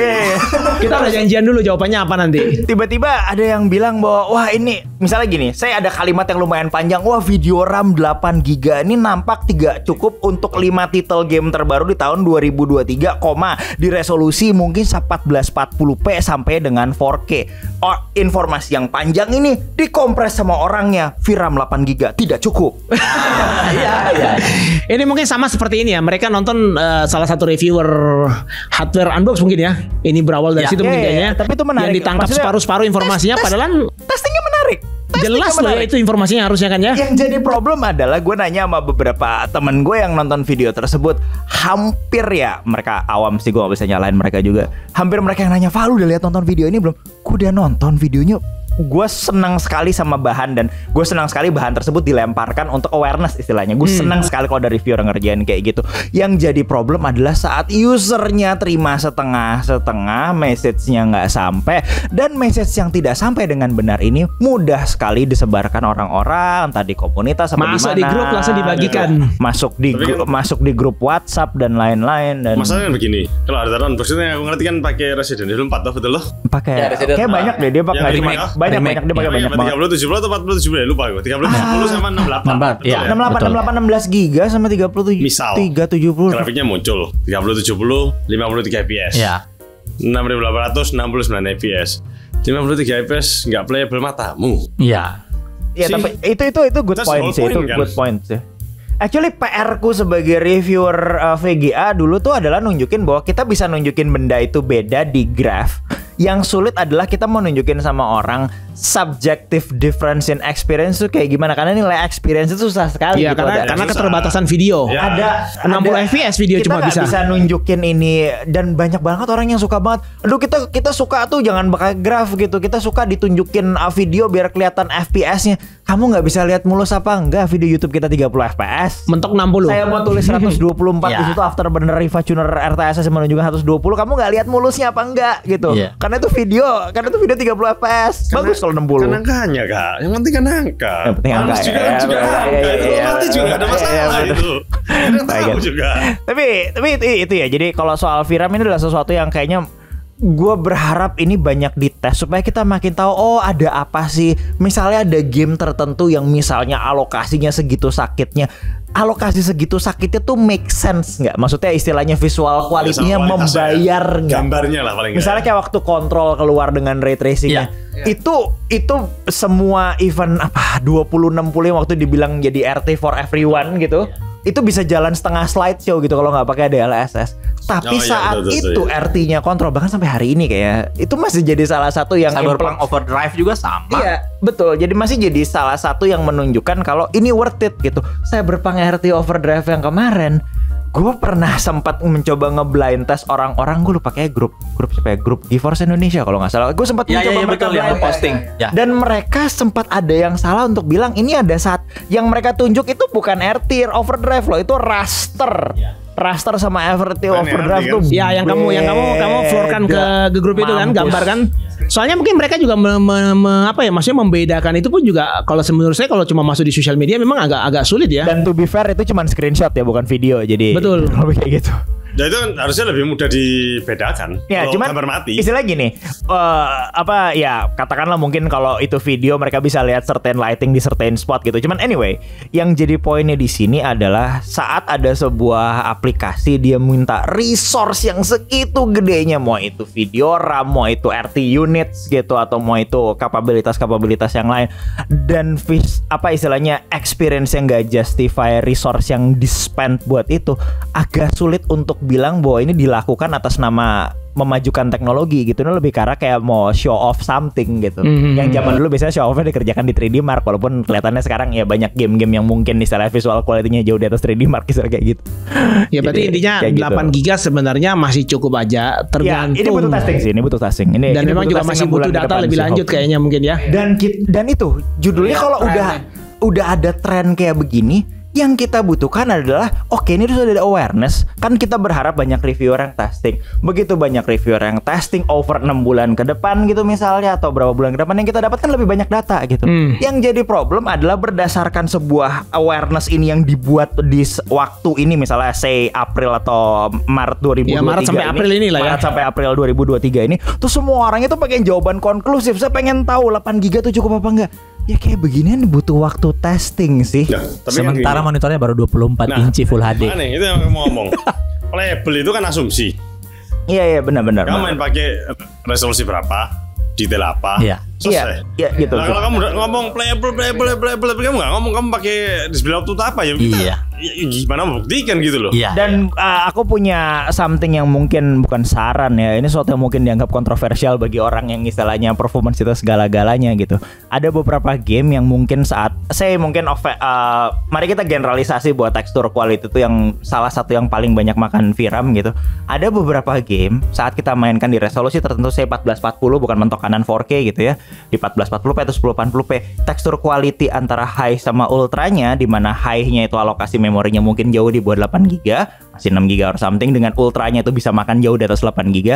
Itu visual quality yang digunakan saat ultra tersebut nggak justify, maksudnya nggak menjustifikasi resource yang di-spend untuk bisa dapat itu ultra. Terus kenapa kamu pengen jalan ultra gitu, pengen jadi Ultraman gitu istilah kayak gitu. Ultra kan karena nggak dijustify karena kamu pakai resolusi 90p. Coba 4K high sama ultra ya beda. Iya benar. Nah itu balik lagi gitu. Ya itu balik lagi, istilahnya balik ke si skenario si penggunanya di mana ya itu. Zamannya kita dulu. Iya. Kan Eternal Crisis. Iya. Itu justified sekali. Iya. Karena kita kelihatan. Kelihatan bedanya. Game-game sebelumnya itu gimana? Itu masif banget sih bedanya. Ngesosnya VGA-nya kita Dan zaman itu nggak ada yang namanya upscaling kayak sekarang. Ya betul. Raw performance. Dulu kalau benar-benar gak kuat ya gak kuat, VGA-nya sampai sampah. Itu kayaknya nggak ada yang bisa nolong. Rela banget sih waktu itu sampai main slideshow. Lupa aku pakai apa ya? Aku pakai 3850. Pertama kali waktu itu nyalain HD 3850 sampai udah bodo amat rela slideshow gitu, pengen lihat VGA-nya kayak gini. Iya. Tapi yang mengubah kita punya VGA hari ini performa mau bagaimana kan itu barometernya dulu ya. Itu legendary sekali sih kan Eternal Crisis ya gitu. Tapi anyway, hopefully itu bisa kejawab di mana, walaupun ini nggak segitu yang ngejawab. Kita cuma bilang bahwa ini butuh testing dan kita tahu ada trend lain kelihatannya kayak gini. Pendapatmu gimana, Mat? Ya wait and see aja sih kalau aku. Oh, karena lu nggak pengen beli VGA sekarang. Karena kamu mainnya 3D Mark ya? gamer 3D Mark teman-teman. Tapi kan itu gamer 3D Mark. Kalau 12 GB pada dibuangin di mana ya? Saya mau ngumpulin. Ya kalau mungkin ya nggak tahu ya, kalau mungkin memang ada yang jual 12 GB ya, 12 GB mungkin nanti ada GT 10 30 16 GB. Ya betul. Ini juga lagi hot ini, orang-orang memang ngemot 30 70 jadi 16 GB. Nanti ada ngemot yang mungkin nanti ada beberapa lagi. Ada pertanyaannya, saya beli memori merek A, boleh dicabut nggak chipnya dipindahin ke VGA? Nah, mungkin bisa jadi lah. Bentar lagi pasti ada nanya gitu. Jadi bisa nggak ini kira-kira kalau saya beli RAM ini terus saya copot yang di sini, IC-nya saya pindahin ke Grafika? Tapi itu nggak, maksudnya ini satu hal yang walaupun obscure sekali, maksudnya obscure tuh nggak segitu banyak yang berani ngeresikoin. Cuman itu menarik sih. Yang sebetulnya aku nggak tahu ini bakal kejadian apa enggak. Yang aku takut adalah saat video RAM, topik video RAM ini diangkat ke atas, orang-orang lupa bahwa video RAM itu cuman satu part of the story saat kita bahas graphic card. There is so much more bicara di sini gitu. Jadi jangan tiba-tiba langsung jadi kayak kejadian dulu lagi gitu ya, bisa buta cuman ngomongin VRAM doang gitu. Jadi berarti intinya gini lah, intinya kita ngomong itu butuh waktu untuk membuktikan apakah 8 GB itu benar-benar. Kalau sekarang 8 GB udah oke. Ya, apa yang ada kamu pakai dulu lah. Puas dulu dengan apa yang kamu punya. Yang 4 GB aja kan beli. Atau jangan-jangan atau gini, tapi bicara 8 giga mungkin ya, pada reviewer itu ada beberapa yang mungkin gak senang sama 8 giga juga, karena kita lihat apa ya, kayak kalau kita bicara VGA bukan legendaris ya, intinya VGA yang cukup sering diomongin di zaman itu, Polaris RX 480 tuh VGA $200 8 giga loh. Ya mereka punya versi 4 giga ya, cuman 8 giga itu yang dijual, yang orang-orang pada nanya, itu VGA ngapain dikasih 8 giga gitu. Padahal sekarang ternyata 8 giga itu jadi kayak batas bawah. Yang jadi problem Polaris 8 giga sekarang, kalau dia nggak bisa nyentuh 60 atau bahkan even 30 FPS, itu yang salah bukan VRAM 8 giganya, tapi emang processing power dari graphic card-nya udah nggak bisa GPU core-nya dia memang sudah tidak sanggup. Emang udah nggak kuat gitu. Tapi anyway, jadi hopefully itu memberikan sedikit input lah. Jadi ini kurang lebih memberikan gambaran ke kalian mengenai pertanyaan-pertanyaan kalian, kenapa graphic card 8 GB itu apakah sudah tidak cukup dipakai, atau mungkin saya harus pakai 12 atau 24 GB. Harusnya ini sudah cukup jelas menjawab bahwa memang butuh waktu untuk membuktikan itu. Oke, kita sekarang lanjut ke pertanyaan berikutnya ya, mengenai isu AM5. Tadi Pak Benny sudah sempat ngomong di depan, saya cut dulu karena kita memang baru akan lanjut di pembahasan berikutnya. Jadi bagaimana nih mengenai AM5 mudah melentung, SoC voltage-nya di lock, berarti masa depan OC memori sudah suram, dan AM5 dengan AGESA baru waktu dan corong saya persilahkan. Dengan AGESA baru malah sudah nggak bisa diutak-atik lagi. Bagaimana tanggapannya ini? Mungkin Pak Benny dulu, karena ini Pak Benny soalnya Bapak AMD. Enggak lah. Paling sering utak-atik. Ya, dua-dua. Sebelum Pak Benny ngomong setengah jam ke depan ya guys, nambahin aja. Kalau kalian cari memori, maksudnya kalian di AM5, kemudian kalian cari platform untuk tinggi-tinggian overclocking memori, dengan tidak berusaha dengan segala rasa hormat ke AMD, kalian salah platform. Silakan waktu. Oke, lanjut. Saya persilakan. Sekarang ke Pak Benny, bagaimana menurut Pak Benny nih? Oke, ini saya nggak akan ngomong terus terang karena ada hal yang memang nggak bisa diomongin. Ya, konfidensial lah istilahnya. Ya, ada yang lebih NDA lagi ya. Ya nanti saya juga masih mau kerja ya. Jangan sampai setelah videonya tayang Pak Benny keluar surat pengunduran diri. Kan susah nanti. Jadi kalau kita lihat ya, as general sekarang itu katanya ini root cause of melendungnya prosesor itu adalah masalah VSoC. Oke. Bisa benar, bisa enggak. Kenapa saya ini sekali lagi ini pandangan pribadi ya. Kenapa bisa benar, bisa enggak? VSoC itu terlalu kecil nilai nyakarannya untuk bisa membuat sebuah prosesor itu terbakar. Itu secara logik lah, kita ngomong logik. Caranya kita tahu kan paling gampang buka HP Info, lihat VSoC package. Betul kan, itu cuma apa buat? Ya, selesai. itu paling yang buat dia melentung selesai kan. Nah, kalau ditanya itu penyebabnya apa? Saya rasa ini akumulasi sih. Ini akumulasi yang terjadi, kemudian miskomunikasi. Saya nggak tahu, saya nggak bisa sebutin miskomunikasinya pihak mana dengan pihak mana. Silakan nanti itu dijawab sendiri lah, diperkirakan sendiri. Komunikasi ditambah dengan itu penyebabnya yang masih kalang kabut semuanya.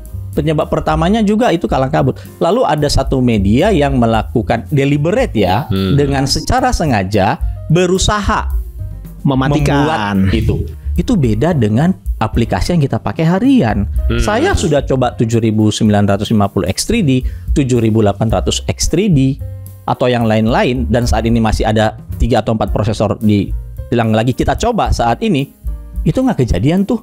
Tapi ingat, kita nggak deliberate kill. Tapi kalau OC saya lihat Pak Benny OC kok. Karena OC tidak ada masalah, bahkan mereka mungkin accelerate aging dan lain-lain, tapi ya bagi beberapa orang mungkin mereka menyalahartikan hasil tes tersebut. Betul, gitu. Bahwa dan yang jadi problem adalah, sorry motong lu sedikit, bahwa waktu itu AMD kan menyampaikan mereka sudah menemukan root cause isunya, dan mereka bilang kita punya beberapa fix dan kita mencoba melimit SoC voltage. Yang jadi problem di sini, SoC voltage ini bukan penyebab utama. Kelihatan bukan penyebab utama dari masalah. Karena kalau misalnya ini dibilang jadi penyebab masalah utamanya, kenapa baru sekarang itu Betul. SOC voltage sudah ada Sudah ada. sejak 7950X Betul. ada loh gitu. Betul. Tiba-tiba baru ketahuan sekarang Iya. gitu. Terus Jadi next itu adalah ke apa lah? Saya ngeliat tuh di sosial media itu banyak, aduh ini di limit 1,3, ini gimana OC memori? Ya seperti lu bilang tadi, lu kalau mau OC memori, you are in the wrong house gitu loh. iya. Yuk ya harus jumping kalau mau main memori. Kalau funnya gini, ada user yang mungkin satu mereka punya bilang, oh saya having fun dengan tuning memori. Kamu boleh having fun dengan tuning memori, apalagi memori frekuensi. It's Betul. fun. Gua Iya. personally bilang itu fun. Tapi kamu salah platform kalau kamu kerjakan itu di AM5 gitu. Ini kalau nggak salah ada juga yang nanya ini, kalau di luar X3D, seri 7 X3D, apakah itu juga akan berimbas seperti itu juga terbakar dan melentung? Kalau saya Nah, bilang itu, ya. Kalau saya bilang ya. Oke. Dan Kalau apakah saya- juga kalau saya memorinya juga bilangnya akan ya. terlimit seperti yang Jadi sekarang bukan- terjadi, juga banyak juga yang nanya. Kalau Sosnya di terlimit BIOS sih. saat ini di current yang AG1 terakhir lah kita ngomong lah ya. Bentar terakhir beda nih. Beda Banyak sekali soalnya AG-nya ini. AG1 terakhir itu kan 1007, which Ada is beda itu sekarang. cause banyak masalah dengan Ya, karena memori. memori juga jadi problem Terus lagi. mundur ke 1006 di mana vendor itu melimit. Nah, di case saya yang saya pakai motherboard ada 3 brand yang saya Iya. pakai. Yang satu itu kalau dipasang X3D limit di 1,3. Dan kalau kita pakai non X3D itu bisa sampai 1,4.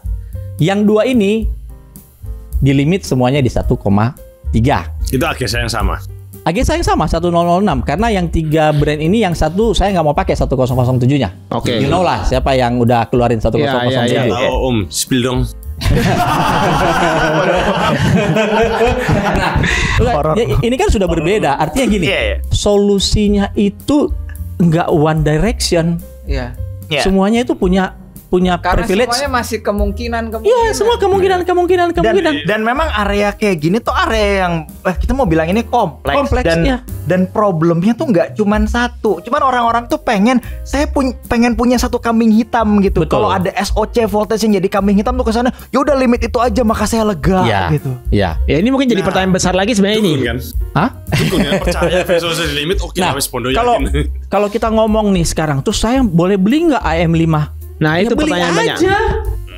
Apakah setelah Di di limit Indonesia belum kejadian. SOC-nya bakal terbakar lagi apa enggak? Ini kan pasti banyak pertanyaan seperti ini. Saya tidak mengalami itu. Nah, Saya pribadi. Ya, tapi- Atau saya tanya lagi deh. Ya mungkin Ya, ini mungkin kan kita ngomong prosesor experience ya, gua nggak karena- deliberate ya gini. Mungkin untuk to be full clarification, gua nggak deliberate berusaha bunuh prosesor gua dari sejak itu launch. Itu jalan dengan cooling normal, itu tidak dijalankan tanpa cooler, itu dijalankan dengan cooler normal, itu dijalankan dengan gue lupa autonya motherboard yang gue pakai itu harusnya 1,35 dan itu jalan dari Ryzen 7000 launch. ini Walaupun kita jalannya cuma 6000 ya. kita ada juga ya boardnya 670E ya. Iya. Karena Tapi itu 790X ya. Gua Karena nggak dari awal Expo atau XMP 6.000 ke atas dia akan langsung set Iya. automatically di 1,35 volt Iya. gitu. Dan di Iya. kita 7776 Dan- belum mati kan? Dan Kalau belum gini, nanti mati kan nota nanti kita repot mungkin kita nanti. perlu kasih konteks kali ya kenapa sih SOC voltage itu ada dan ini yang SOC voltage di limit ini masuk ke masalah berikutnya di mana Iya. ada orang yang bilang wah ini kalau ada motherboard yang melakukan SOC over voltage ini berarti motherboardnya 100% salah gitu. Dan ini juga pengaruh ke Mungkin- next AM5. Iya, AM5 CPUs dan lain-lain. Yang anyway, tapi yang kita mau bahas ini mungkin kasih konteks adalah kenapa SOC voltage ini di overvolt sama motherboard gitu? Karena satu vendor motherboard, misalnya ada customer ini platform nggak murah loh. Iya. Ini platform mahal, ini platform premium. Kita Ya, agree istilahnya itu platformnya Sultan lah. Platform Sultan lah yang bisa beli ini apalagi pas satu launch gitu kan ini baru ada prosesor atasnya doang. Ada pakai platform se-premium kayak gini mereka beli DDR5 yang saat itu belum murah gitu Harganya mahal banget, iya. masih mahal. Kemudian itu platform gak jalan XMP atau Expo gitu. Apa yang terjadi yang disalahin? Bagus kalau yang disalahin cuma RAM-nya doang gitu. Paling mungkin tokonya bingung nyariin gimana buat ngetes itu Iya. sistemnya gitu. Yang biasa disalahin habis itu motherboard-nya.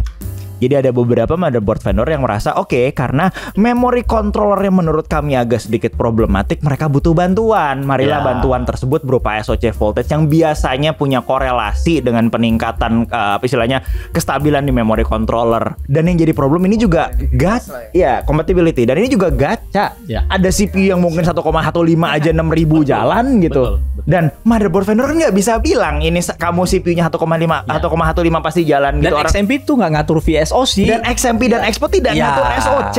Ya mereka main baseline standar amannya. Betul. Gitu. Dan yang memberikan ini adalah motherboard karena mereka berasumsi, aduh nih jangan-jangan pakai 6.000. Tapi dan ini macam-macam ya. Autonya setiap motherboard tuh beda. Ada, gua nggak bisa bilang mereknya apa, cuman ada autonya tuh yang mereka autonya tuh bukan baca XMP aktif atau enggak. Mereka cuman ngebaca itu frekuensi RAM-nya berapa. Mereka punya tabel di motherboard gitu. Dan gue salah satu yang verifikasi tabel tersebut. Jadi mereka punya tabel ini di berapa, begitu nih 6.000 jadinya berapa, dan itu loncat banget begitu 6.200 langsung jadi 1,4 gitu kan, 6.400 pada waktu mama bingung, ini 6.400 nggak ada yang jalan sama sekali gitu, terus ngapain ada gitu di situ. Jadi kalau lebih kayak gitu, jadi SoC voltage ini jadi kayak semacam sesuatu yang dikambing hitamkan karena mereka pengen ada sesuatu solusi gitu, saat solusi Biar yang benernya tuh biar reda aja dulu. Ya istilahnya inilah ya mungkin ya menenangkan Dan so far kan belum ada permasalahan kejadian yang lagi. kru di Kecuali market yang ini. deliberate itu. Kecuali yang Deliberate itu. Cuman nggak ada kejadian gue lagi. berharap sih, maksudnya gue berharap kasus kayak gini cepet kelar. Cuman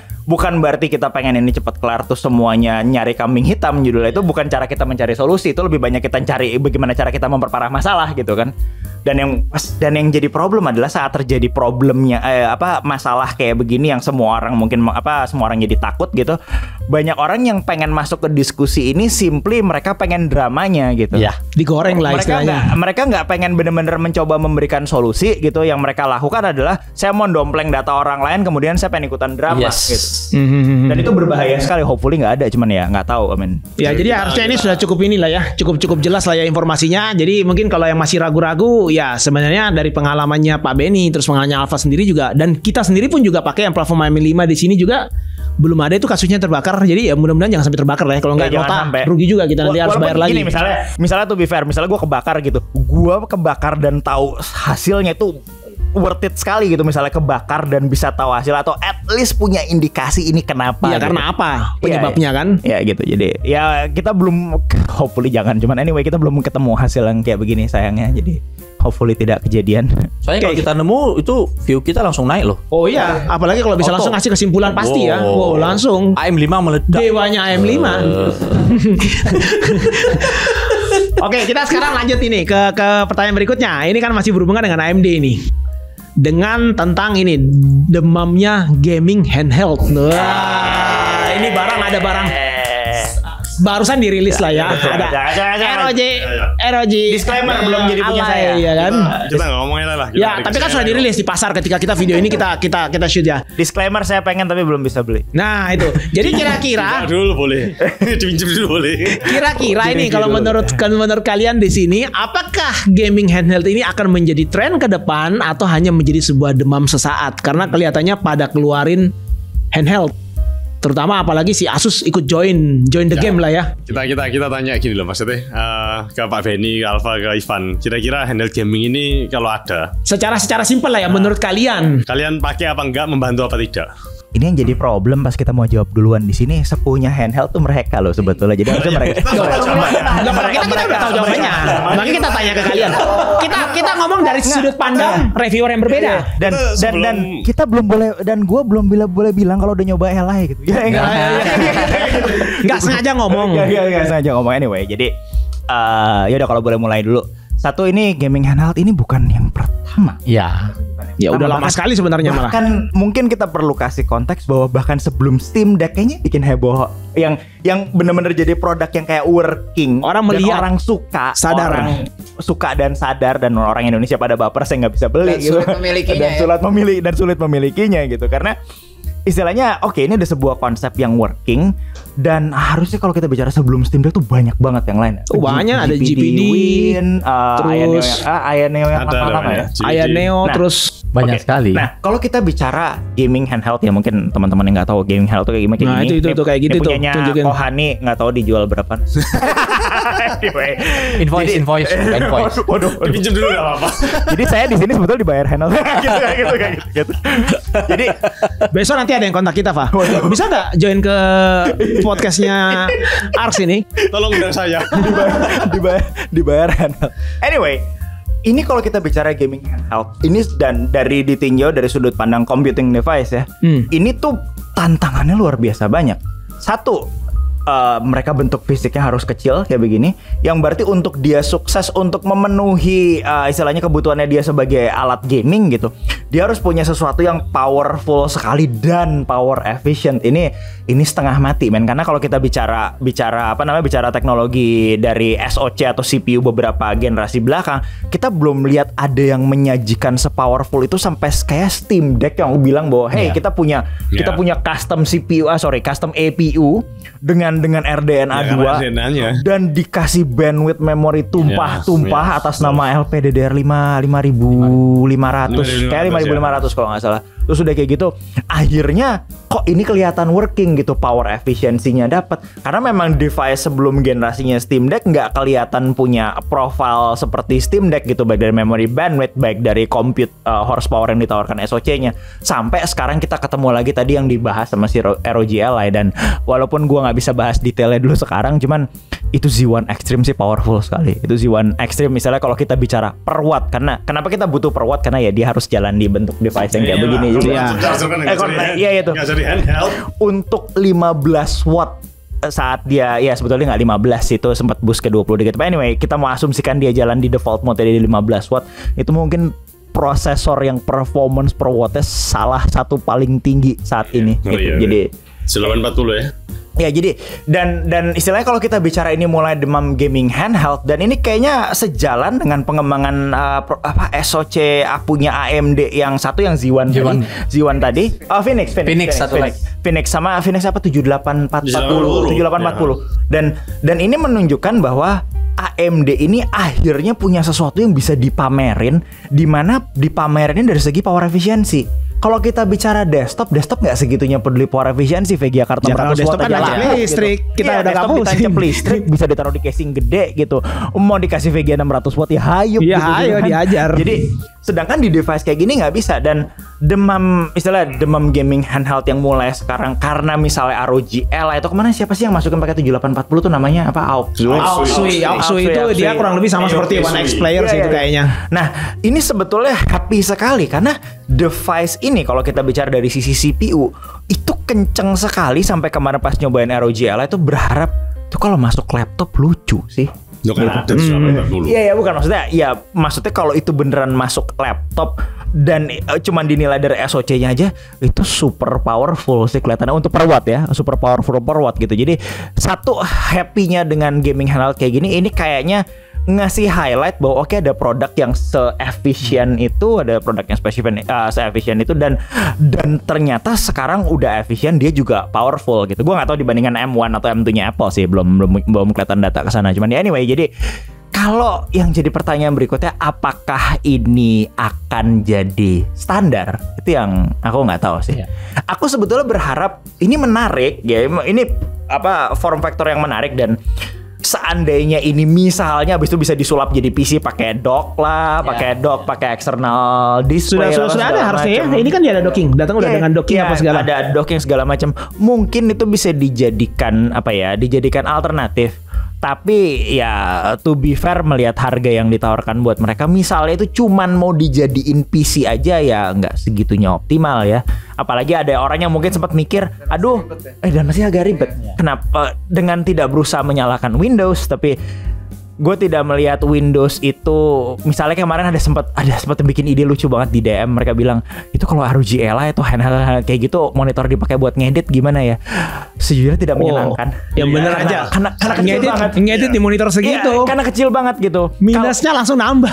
Kalau memang orang tersebut butuh sebuah gaming handheld, oke. Kalau berasumsi gaming handheldnya punya processing power sekelas ROG Ally gitu, itu suatu hal yang mungkin menarik dan bisa membuat mereka punya pengalaman gaming yang mungkin memuaskan gitu. Tapi saat itu dijadiin form factor PC, nggak tahu apakah itu akan segitu optimalnya dan segitu cocoknya buat use case-nya dia ya.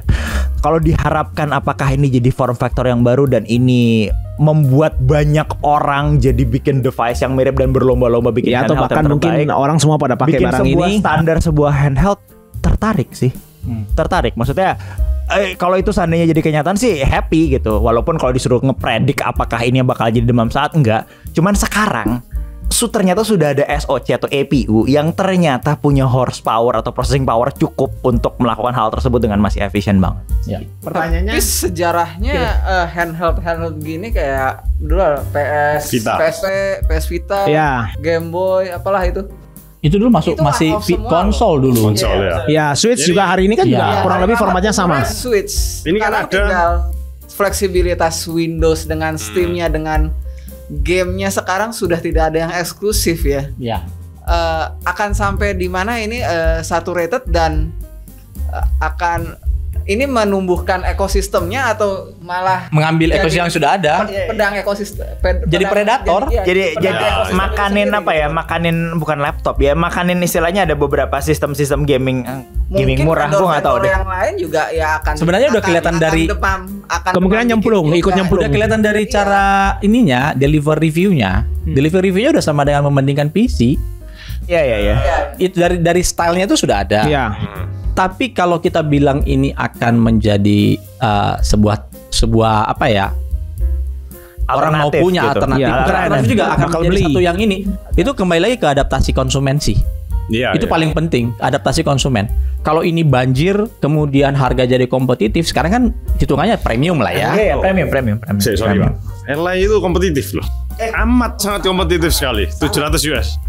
Tahu Kalau kayak biro, Pak? kita ngomong 700 US-nya kan itu officially price Ya, ya. ya, Di ya. Indonesia kan ya, tahu sendiri Kita lah. pakai itulah, kita pakai patokan itu. Nah, oke, kalaupun orang sanggup beli itu, berarti kan kelas orangnya Ya dia sudah Agak segmented. menengah ke atas ya, ininya dan ekonominya. menurut saya orang yang beli kayak gini, dia udah punya PC lain, bisa Either punya PC, punya laptop, ya. atau punya ini adalah desktop gitu.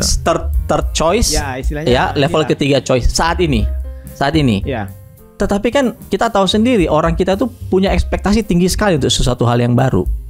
Ini harus kayak kamu bilang tadi, ngedit bisa nggak di situ? Iya, Langsung iya. tiba-tiba muncul kayak begitu, terus angan-angan langsung tinggi banget. Nah ini yang membuat marketnya jadi nggak bertumbuh juga nantinya, karena ekspektasi. Ya karena memang saya baca Ingat saya Atom baca di dulu, beberapa kan? grup itu memang ada banyak juga orang komentar setelah beli kayak mereka beli Steam Deck Ya. dijual karena nggak cocok ternyata kok nggak butuh, bahkan dia juga nggak ngerti bingung mau diapain Iya, ya mau kan? Contoh dulu cuma kita pengen ngomong- punya dulu aja ya. Atom deh. Dan kemarin saya sempat baca Pak, itu ada beberapa orang yang komen Oke. katanya dia ROG Ally cuma bisa buat main 1 jam 2 jam Iya. game. Wah mintanya kayak Switch dong. Nah, Lebih gimana panjang. cara mau jadi Iya, Switch? iya, Speknya aja sudah beda jauh Iya. sekali. Iya. Ya kita ingat Atom lah dulu. Bagaimana ekspektasi orang terhadap Atom?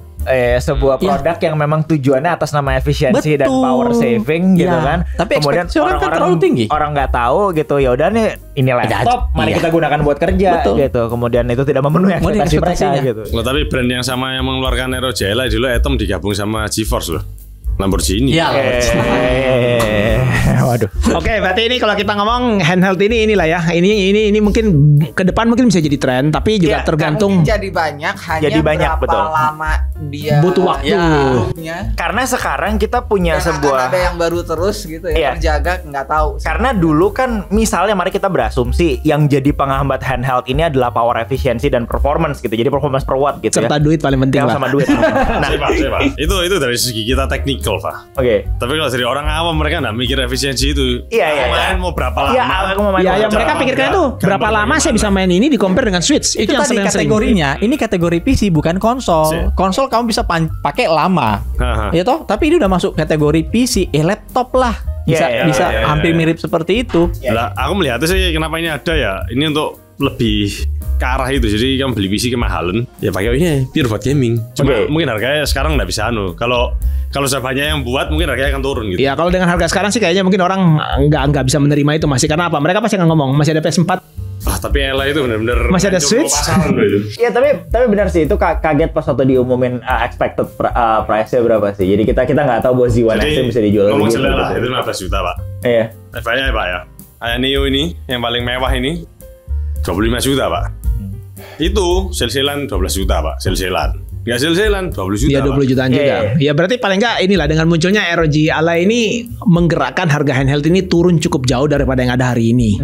Dan hopefully ini menciptakan kayak bukan ekosistem ya, menciptakan ada ya segmen user baru yang Ya mungkin kompetisi, pengen- ya, menciptakan ya, kompetisi di Ya, pasar. Untuk bapak-bapak kayak kita cocok lah nih. Kita bisa main anytime we want. Aduh, kalau agama saya desktop sih. Setuju. Agama saya desktop, mohon maaf. Jadi walaupun yang kalau mau daily Genshin ngerakit dulu ya. Iya, Pak. dia sih harus curhat loh ya. Soalnya gue pernah pas kita lagi ada benching session, gue terpaksa waktu itu ngerakit PC. Emang harus ngerakit PC-nya dulu cuman buat daily Genshin dong. Wow. Oke. Padahal gue bisa pakai HP kalau. Ini sekarang bahasan terakhir kita di video ini. Waduh. Ini sekarang yang lagi rame itu mengenai AI, ya kan? Dia yang paling jago. Bagaimana pendapat kalian semua mengenai AI?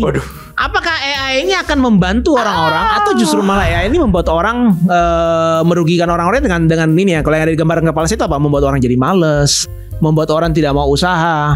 Pokoknya terima jadi, bikin PR, suruh AI yang bikinin. Mengurangi lapangan pekerjaan, betul. Sebentar, Pak. Ini in general, bukan kita nggak bahas banyak. Kita nggak usah ngomong stable diffusion lah ya. Kita ngomong secara in general. In general. Ini bukan lagi ngomongin waifu bench.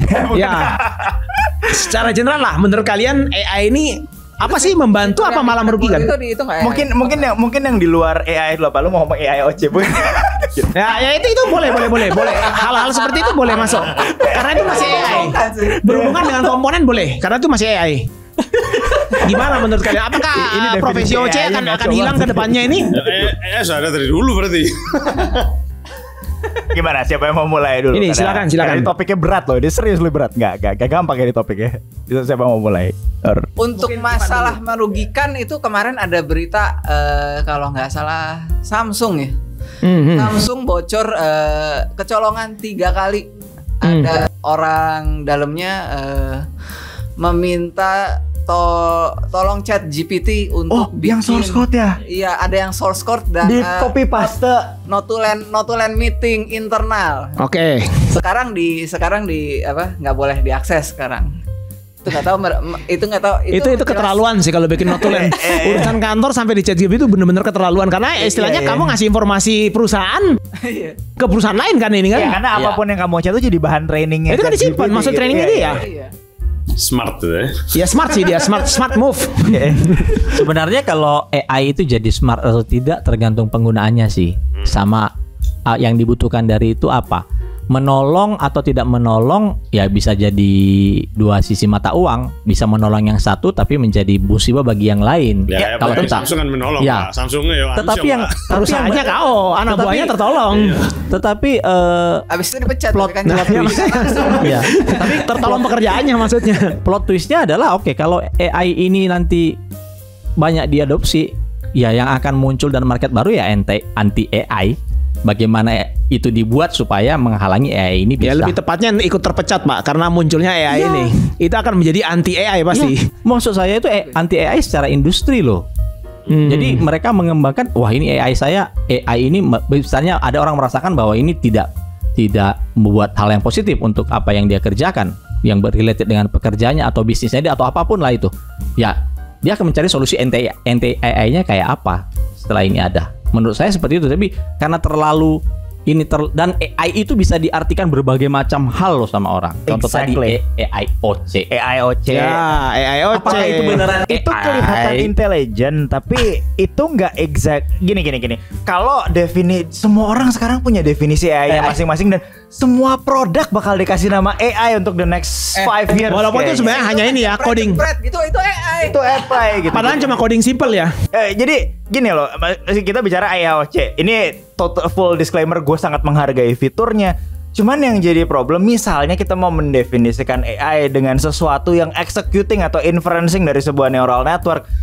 Kayaknya AIoT nggak melakukan hal tersebut karena dia tidak mungkin dia belajar dari certain database gitu, tapi bisa jadi ini nggak tahu ya karena gue bukan orang ASUS sayangnya, jadi nggak bisa jelasin itu cara kerjanya gimana. Yang kita tahu adalah dia bisa memprofilkan coolernya yang kita nggak tahu gimana caranya dilakukan. Dia bisa memprofilkan CPU-nya yang kita nggak tahu diambil database dari mana juga gitu.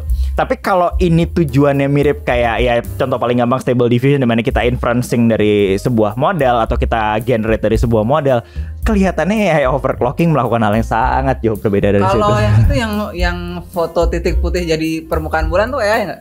Kau itu enggak Van. Gue gak tahu.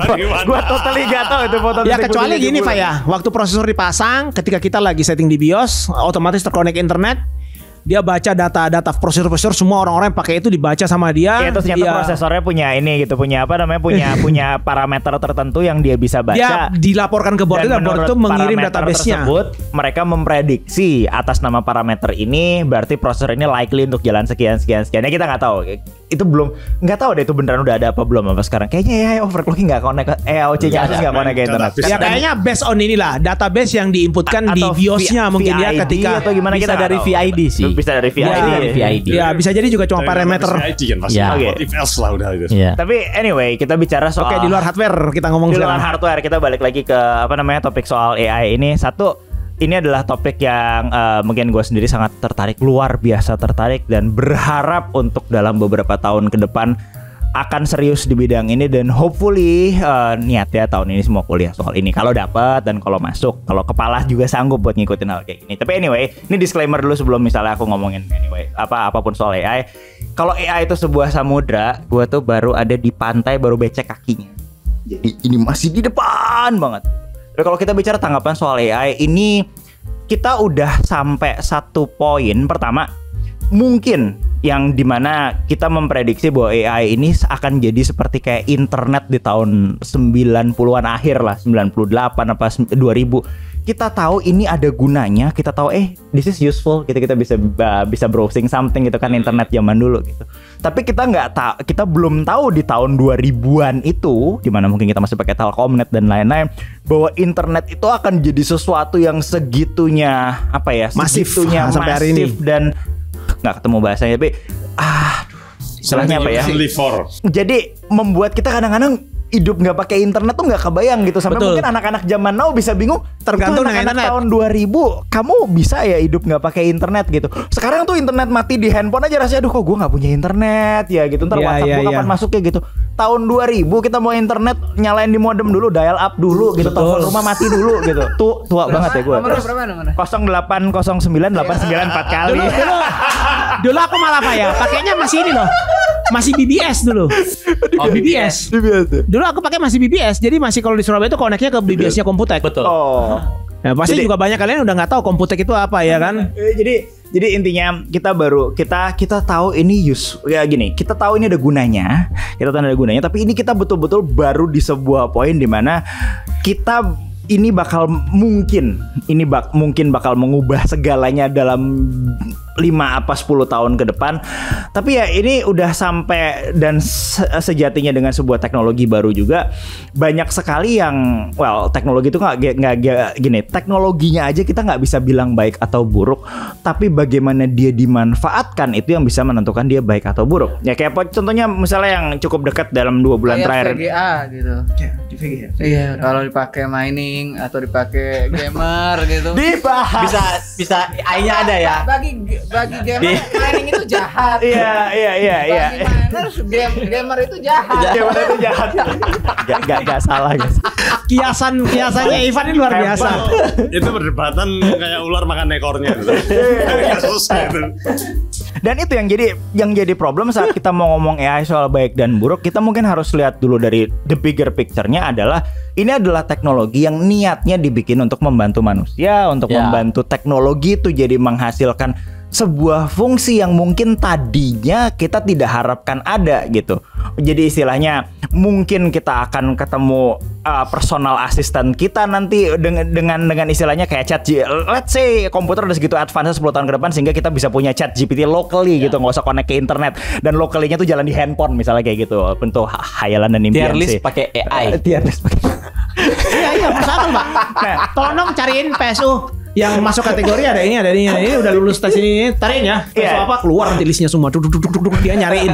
Gila tuh Mbak. Based on dia browsing sendiri reviewnya di internet. Terus di bawahnya ada iklan. Belilah power supply A. Langsung keluar iklannya dari marketplace.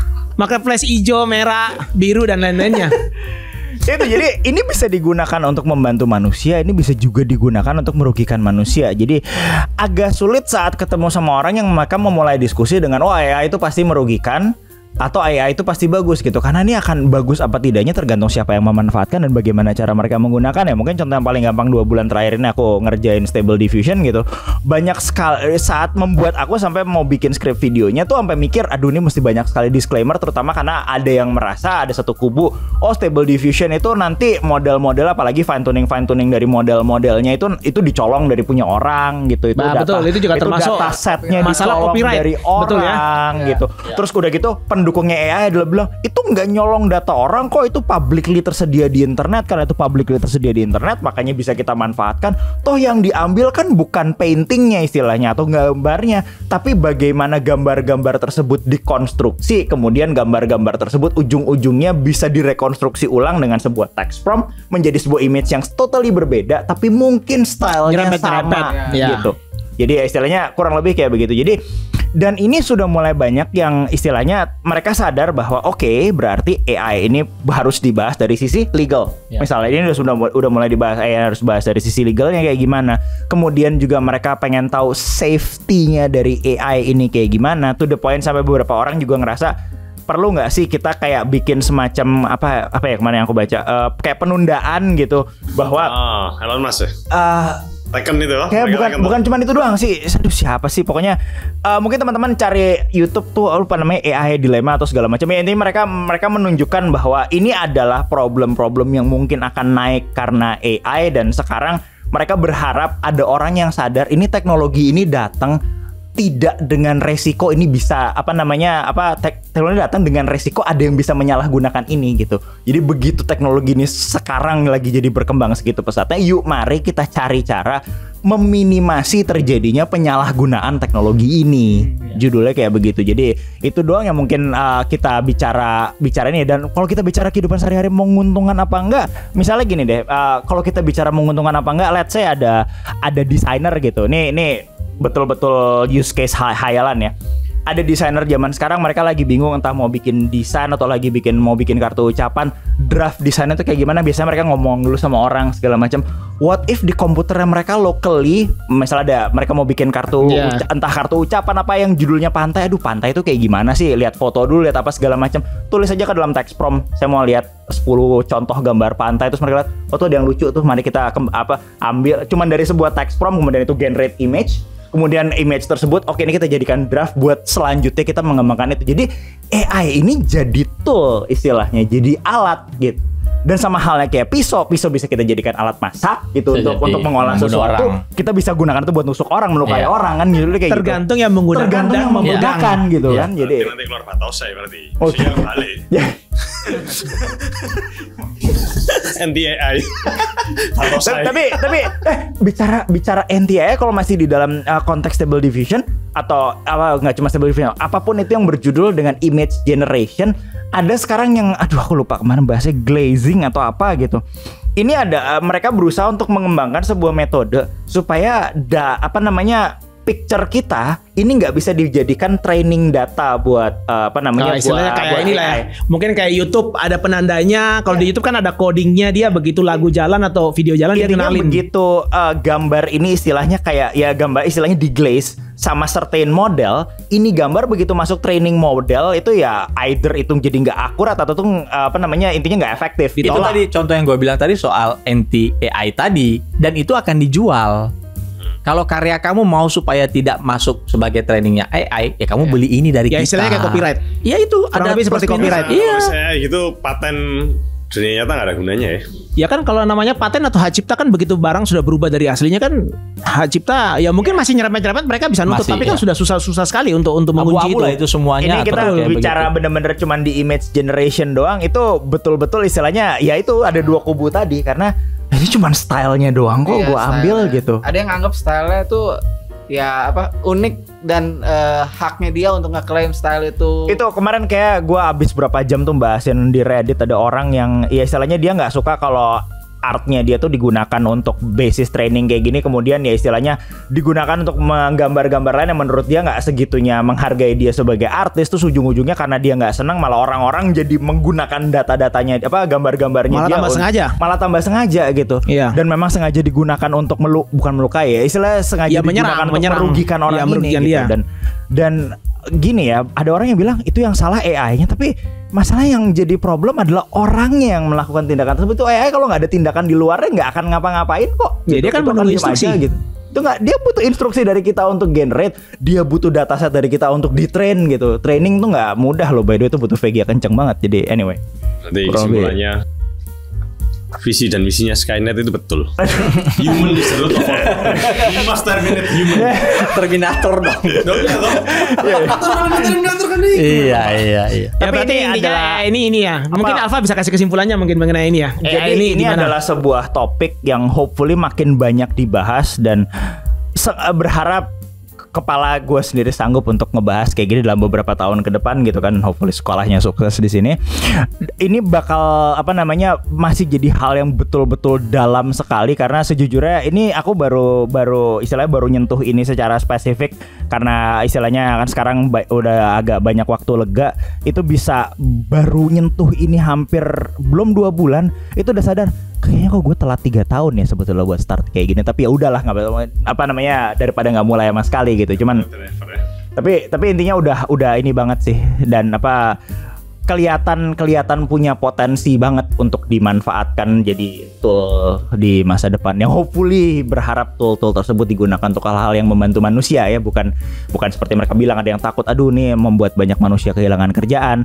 Hopefully dengan ada beberapa orang kehilangan kerjaan karena AI, mungkin hopefully AI-nya ini sendiri ternyata menciptakan lapangan pekerjaan baru. Lapangan kerja baru buat dia. Kan ada beberapa orang yang berharap kayak gitu, walaupun nanti kenyataannya di lapangan terjadinya kayak gimana ya kita nggak tahu. Kita cuma bisa berharap bahwa ini dimanfaatkan untuk ya kesejahteraan umat manusia gitu ya. Cuman kita nggak tahu aktor-aktornya kayak gimana. Berarti kesimpulannya untuk AI ini kembali lagi tergantung dari kalian. Kalian mau pakai untuk apa? Kalian mau pakai untuk sesuatu yang kriminal itu bisa sebenarnya. Tapi kalau kalian mau pakai sesuatu yang baik itu juga bisa, tergantung dari bagaimana kalian mau memanfaatkan AI yang sudah ada ini. Oke, jadi kalian udah lihat video kita udah bahas cukup banyak topik, dan ini akhirnya setelah sekian lamanya kita ngobrol, ini entah mungkin kurang lebih 2 jam kayaknya, mungkin kita ngobrol panjang lebar. Kita akan butuh time banyak sekali. Jadi informasinya udah jelas banget kalian dapat dari sini. Mudah-mudahan apa yang ada di pertanyaan kalian ini atau mungkin ada apa yang ada di kepala kalian saat ini itu sudah terjawab dengan konten video kita kali ini. Jadi buat kalian mungkin yang masih suka membaca artikel atau apapun itu, kalian bisa kunjungi di websitenya kita di ars.co.id. Jangan lupa juga kalau kalian suka video kali ini, jangan lupa kalian like, share ke teman-teman kalian. Dan buat kalian mungkin yang belum tahu dengan sosial media kita, kalian bisa follow sosial medianya kita di Ars ID Media. Juga kalian juga bisa follow di TikTok dan Instagramnya kita. Atau mungkin juga Alfa mungkin akan bikin channel berikutnya mungkin. Gini, kalau apakah mungkin mau diinfokan? Kemarin sempat ada yang tanya. Gini. Kalau misalnya teman-teman ngarep Alfa punya channel, di mana konteks punya channel kan definisi punya channel tuh berarti pengen upload rutin. Sekarang belum, cuman ya misalnya apapun yang lagi gua kerjakan saat ini tuh biasanya diupdate di IG. Jadi @luckynoob.oc buat yang belum tahu. Bukan Koboy. Gak gitu. Gak gitu. Wah parah. Gue gak ikutan kalau ditagih ya. Gue gak ikutan. Atau ya istilah ada YouTube channel di sana. Cuman belum tahu apakah ini akan dimanfaatkan untuk konten rutin. Tapi misalnya ada, ya akan diupload di sana. Walaupun ya mungkin teman-teman di sini gue akan mengupload hal-hal berbau wibu mungkin. Oke, sekian video kali ini. Sampai ketemu lagi di video podcast kita yang berikutnya. Thank you. Thanks buat semuanya yang sudah datang di studio kita. Bye.